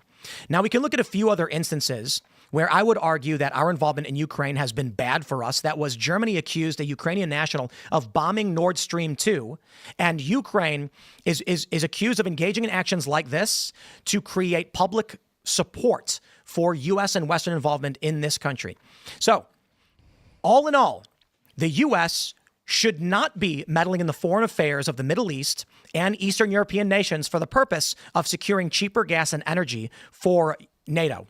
The tangential reason, what they argue on the surface, is that there is a concern among the Western economic bloc that China is expanding too rapidly, and that in order to make sure that NATO can grow commensurately with China so they don't become the dominant unipolar force, Europe is going to need access to cheaper energy and a larger labor force, which is why they've had the mass immigration movement, largely from sub-Saharan Africa, and it's why they want to get cheaper energy into Ukraine. if the argument is, as people have made, the U.S. should be involved in Ukraine because Russia is a nation who's violating the sovereignty of countries. That's fake. And that only works on people who've not done any research on the region or the conflict. And my final thought on this is what I know about this is massively limited compared to actual people doing intelligence and working in the region. But it is over the span of 15 years of actually actively being involved to a certain degree journalistically, as I have friends who've personally gone to Syria over the civil war, tracking this and many other stories related to the Qatar-Turkey pipeline, and have personally been to Ukraine at the start of the conflict, watching it happen and interviewing people in Ukraine on the ground and even going to pro-Yanukovych rallies to learn what they were talking about. This does not mean in any way that what I am saying is absolute truth. I don't know, but I certainly have more experience on the matter than most people who are pushing bullshit platitudes about the sovereignty of Ukraine. Sure. Okay. So I want to make sure I summarize you so that you tell me that I've heard you correctly. And obviously it won't be as long. So just tell me if my summary is reasonable and good faith. Basically, there was a major soft power struggle that started happening over natural gas energy, right? And Ukraine is a important nexus for this struggle. And essentially NATO wants to support Ukraine in keeping it NATO. And they want to make sure that they get pipelines through that area that goes to EU so that they have energy access. And pipelines are there. They want governmental authority to control the prices that Russia is setting when they transport this energy. Yeah, they want to compete with the Russian monopoly. This is not competition. Well, wouldn't Ukraine and Syria be owning it versus... So the Qatar-Turkey pipeline is defunct. It's not going to happen. Okay. So the alternate method that the West has is if we can't offset the monopoly, we can control their access. That means we're going to militaristically, or I should say through subterfuge and soft power, restrict their ability to have access to this market. Gotcha. Okay, so they are restricting the Russian monopoly on energy. Attempting to. Okay, through soft power. Right. And then you also, and through kinetic force. Ukraine was accused by Germany, a Ukrainian national, at the behest of the government, of bombing the Nord Stream 2 pipeline to shut down Russia's delivering of natural gas into Europe. Right. Okay. So that is the Ukrainians using a military force against NATO. Right. So if that's Allegedly. true, yeah. So if that's true, then the Ukraine is also potentially using kinetic force to try to interfere against NATO on the power situation. So essentially, you've got two big powers fighting over energy, which Russia has the monopoly on, and America is doing everything it can to weaken it and to reduce the control that Russia has over that power system. Is that correct? Does that feel like an accurate summation? I would say Russia is seeking to maintain its ability to trade in energy, as it is largely an energy exporter that's maintaining its economy. Mm-hmm. The U.S. is trying to control the prices they sell to Europe. Ukraine, in an effort to protect its sovereignty in the matter, has engaged in hostilities against NATO. Gotcha. And so the Nord Stream is according to CBS News. Yeah, Ukrainian, but is it like right. a military? Allegedly. Gotcha. Okay, so it's not. No. So we don't know for sure. Okay, that's fine. And I'm not going to ding you super hard over that. So if I'm understanding, it could be untrue. But there's a soft power fight that happens, and basically Russia loses. Right? They get stripped, and Russia goes, "Fuck that shit," and then they turn into a hard power fight. Right? They don't just roll in, but they have lots of people in Crimea. They release the soldiers, they release the hounds, and they make a really big push for Kiev. Probably because if you control the capital, you control the country, you can have bigger say on what's going on. I'm assuming. I don't know what your reasoning is for Kiev, but essentially. No, I don't think they. Why'd they push for Kiev? This is to be completely honest, like conflict opinion. I don't think they pushed for Kiev. I think that we saw the invasion from Belarus to the north as a pincer attack so they could split the military forces of the Western powers and then seize the Donbass. Because the military force they applied to the eastern land bridge into Crimea was substantially greater than they applied through Belarus in the north. Sure. Okay. So essentially, soft power fight goes on, Russia loses, turns into a hard power fight, which you say Russia's wrong for doing that hard power piece. Okay. So they crossed the line into the, I don't think criminal is the right word because we're dealing with international conflict and crisis, but they aggressed. Right. So I would fully grant that U.S. has used lots of soft power in Ukraine based on what you're saying. Like, I'm not opposing that.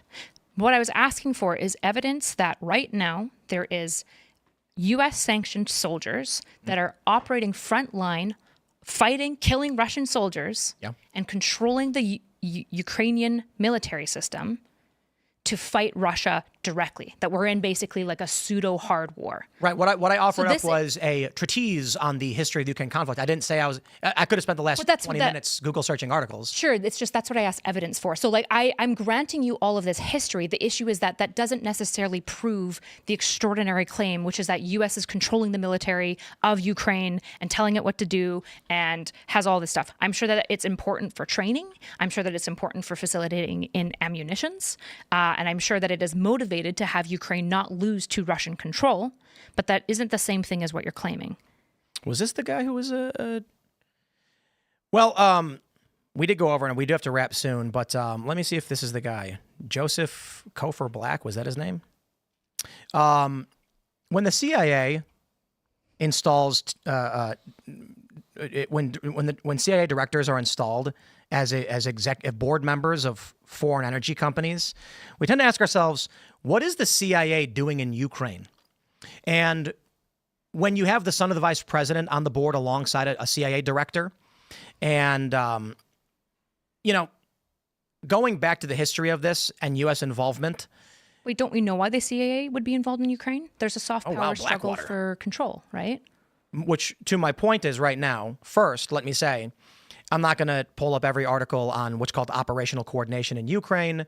We can go back. There's also something to consider in that. Like the CIA is probably in tons and tons of countries, right? Like not just Ukraine. The CIA is probably in Israel and most of our allies, right? Israel. Yeah, well, for sure in Israel. And it's probably also in a whole bunch of other countries that we're like allied with or like wanting to be allied with because it's important to have embassies and like locus of control, like military outposts in various locations because geography matters in war. Wow, look at this. In the wake of the Hunter Biden email controversy, the Wall Street Journal reported blacks role at the firm, Barisma, with a group of well-connected operatives in Washington to help persuade Ukrainian prosecutors to drop criminal cases against it. My point is, there is this game they're playing where Ukrainians and their international volunteer coalition, they call it, are the ones engaged in the hostilities. These are not active duty U.S. personnel. Special forces are providing what's called operational coordination for the actions they take. The U.S. is providing the weapons.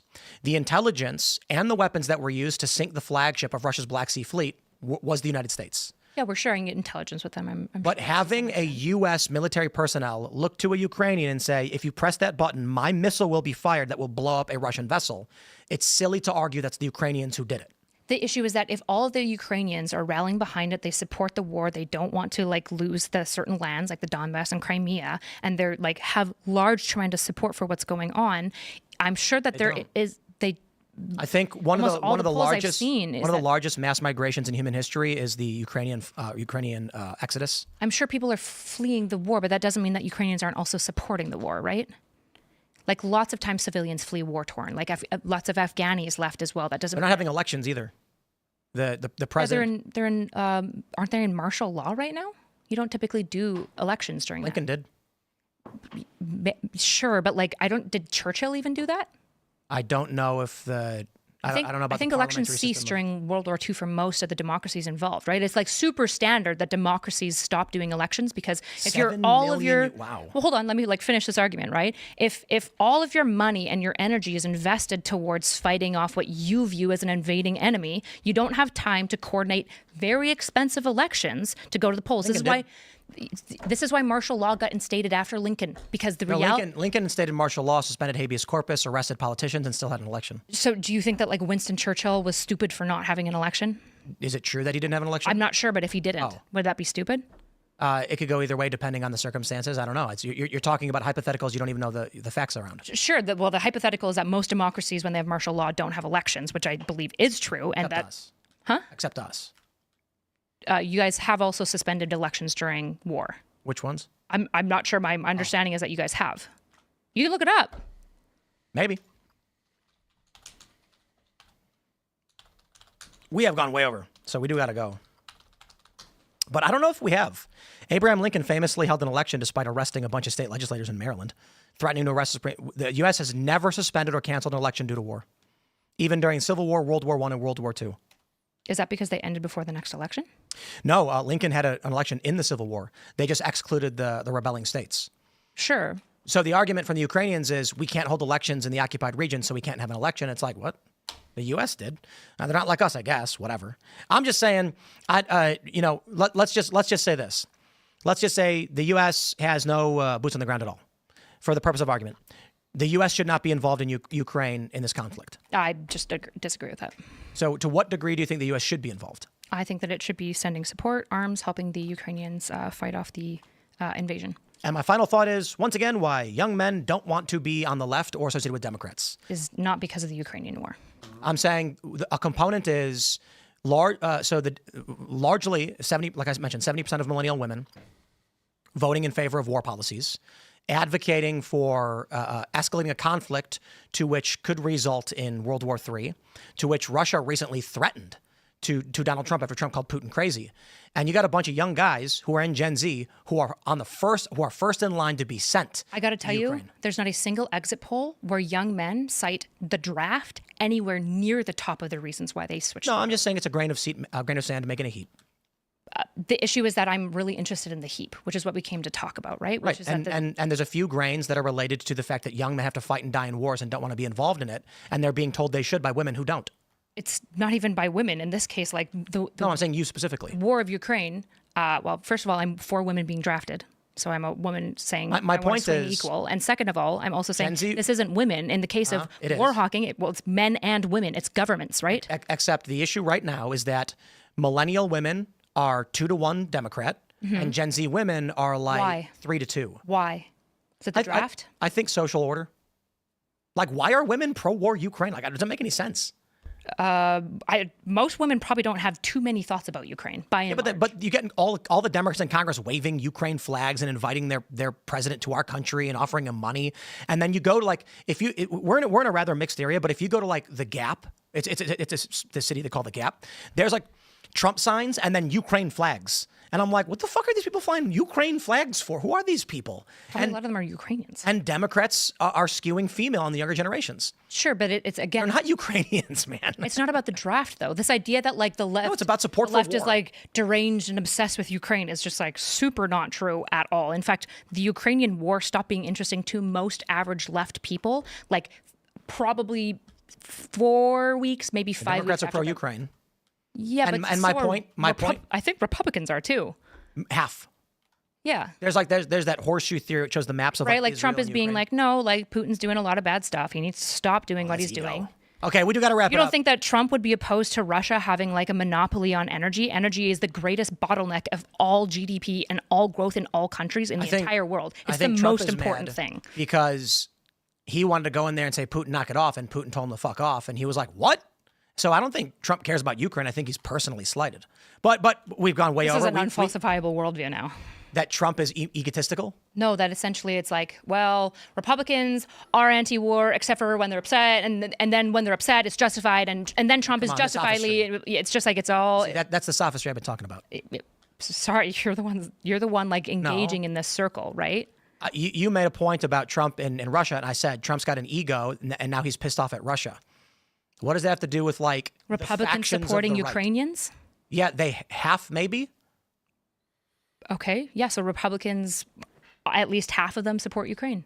The principal MAGA coalition. All I'm saying here is that people don't care that much about Ukraine on either side of the party. it's war in Young general. men are not voting right because of Ukraine or the draft. They're just not. Okay, It's once housing, again, economy, and probably ideology. indeed, which is why I said it's a grain of sand in the heap.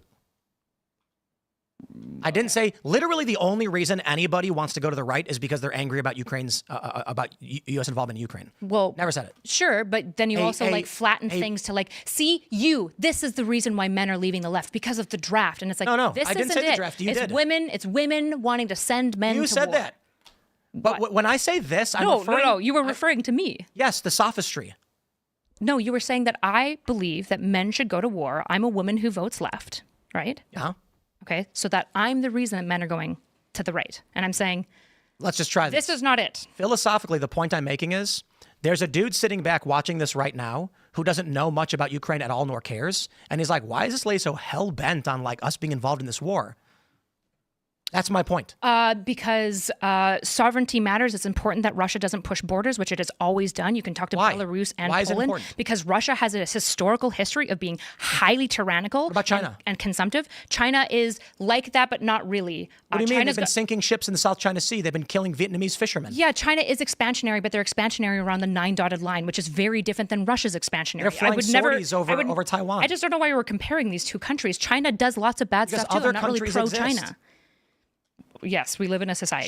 Should we send military aid to like India and Pakistan, depending on which one we want? I think we're going to side with India, probably. I think we have better trade relations with India, so we'd probably side with India. Should we right now of the Kashmir conflict? I think we China's should. got involvement in that. Yeah, I don't know anything about that, and when you look into the history of it, it is. What about the Uyghur Muslims? Well, hold on. It's a classic Sykes-Picot like fuckery. So I don't know. Like when you want to go like, well, where should we be sided with another Sykes-Picot Middle Eastern boundary issue? It's like I'm not really sure because every single boundary line that was Russia, drawn was complicated. Why Russia then?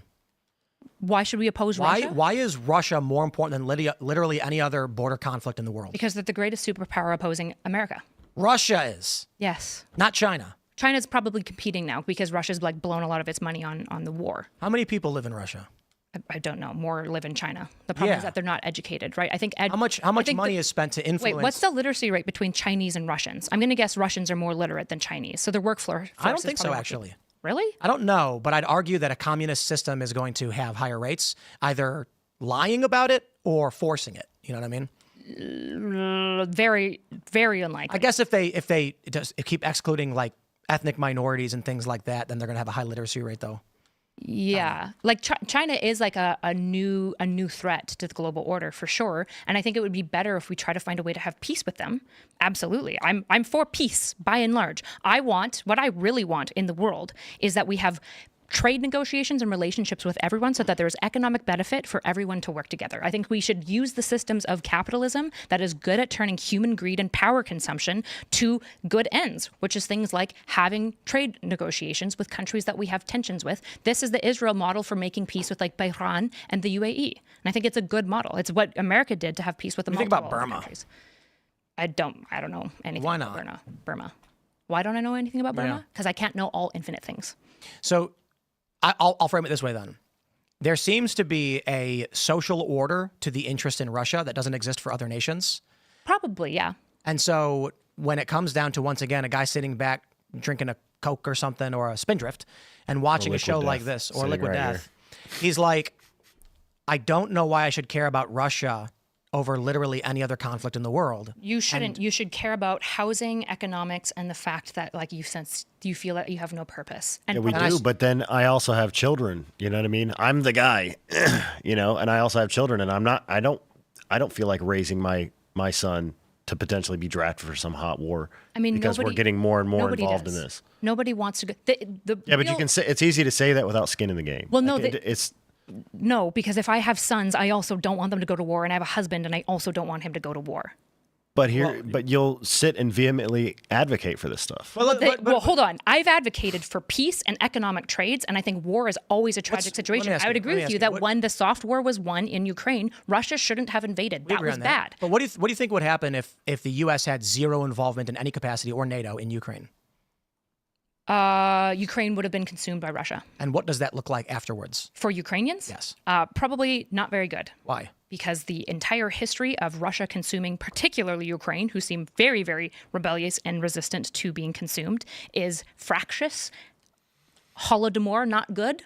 Lots of really awful things happen every time Russia has control of Ukraine. Holodomor is just the first one. The Red Scare, right? The Bolsheviks hated Ukrainians, and then the Leninites hated Ukrainians, and then the Stalinites hated Ukrainians, and then we had like 4 years with Gorbachev that was like kind of based because he was like, let's just work with all of the global powers, and then he fell, and now you think more or less people would be dead?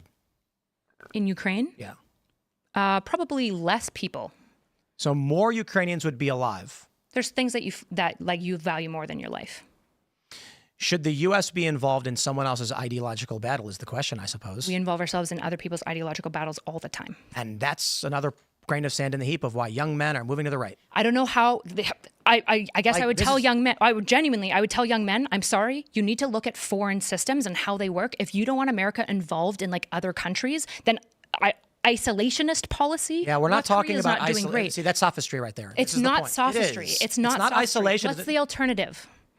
Saying we don't want U.S. military involvement in a foreign country's war is not isolationism. This is the Bush era issue that I think pushes a lot of disaffected liberals to the right. This is not just Bush era. In the Bush era, started with Reagan. When we said things like, why are we at war with Iraq and Afghanistan? The answer from the neocons was isolationism doesn't work. Mm-hmm. And when I was talking to Sebastian Gorka recently, he said something similar to that. But he did concede, we don't want regime change intervention in the Trump administration. Agreed. But he said the Houthis, we can't just remove ourselves completely. So we're going to do surgical strikes. Why not? In this view... In Yemen, why can't we remove ourselves entirely from being violent to the Houthis? The U.S. view is that the Houthis are obstructing a major trade route with the Sinai Peninsula and the Gulf, the Arab, the Red Sea and the Gulf of, not Oman, is it? Aden. And so with the Houthis striking trade vessels, the Trump administration's view on this is we have to stop them from shutting down global trade. The problem for us in America is, why should I care? Our trade doesn't go through there. Why are we the world police? And there's a lot of people who've been asking this question for 20 years, and we've been repeatedly gotten responses from warmongers of both parties. We have to do it because no one else can. There's never been American bonds, right? Like, we're not gold backed. We're basically fiat backed. Indeed. Right. The argument is seriously, forcing the petrodollar. U.S. bonds. What would happen to U.S. bonds if we just pulled out, had no global policing? Directly U.S. bonds, but the petrodollar is probably a better way to describe this. U.S. bonds is probably more important for understanding the global reaction to how people view a country as stable or not, right? Indeed, but the petrodollar matters more because we don't produce things. The United States is largely a service economy because what we produce is global policing. And when you say matters more, what do you mean by that? Sorry. Not to interrupt. I just want to make sure I understand what you mean. The petrodollar, you're familiar with the system of the petrodollar. Yeah. We don't export anything. Like we do, but functionally we don't. We export finalized products. So we need gas to move the products back and forth. The U.S. is not an exporting nation. We do export things like movies we make money off of, but the main reason the U.S. has wealth is not because we are a net exporter, which you typically need to be increasing the wealth of a nation. We are a petrodollar nation that points cannons and artillery at countries who defy the petrodollar. So if you say, I want to trade oil on something else, we say, that's great, we'll kill you. And then what happens? The U.S. launches no-fly zones, blows up world leaders, kidnaps and kills them, or stages coups and things like this. So like typically what the CIA does with USAID and things like that. So the purpose for U.S. involvement with, say, the Houthis or Ukraine is largely about maintaining a global, what we refer to as the liberal economic system, of maintaining control of the international monetary system through the IMF, through the World Bank, through the SWIFT payment systems, functionally advancements on the petrodollar. Now, I think that's all stupid bullshit from a bygone era that has failed us and is currently on the verge of collapse. The U.S. should be focusing its resources on securing its border, fixing its roads, getting kids in school, increasing literacy, maybe working on better means of energy generation, and restoring manufacturing to the United States. When you then look at Ukraine and you're wondering why we're exerting so much of our influence and resources over that country, once again, it's because Russia is trying to secure access to its energy. They want to start trading with China and the Saudis outside of the U.S.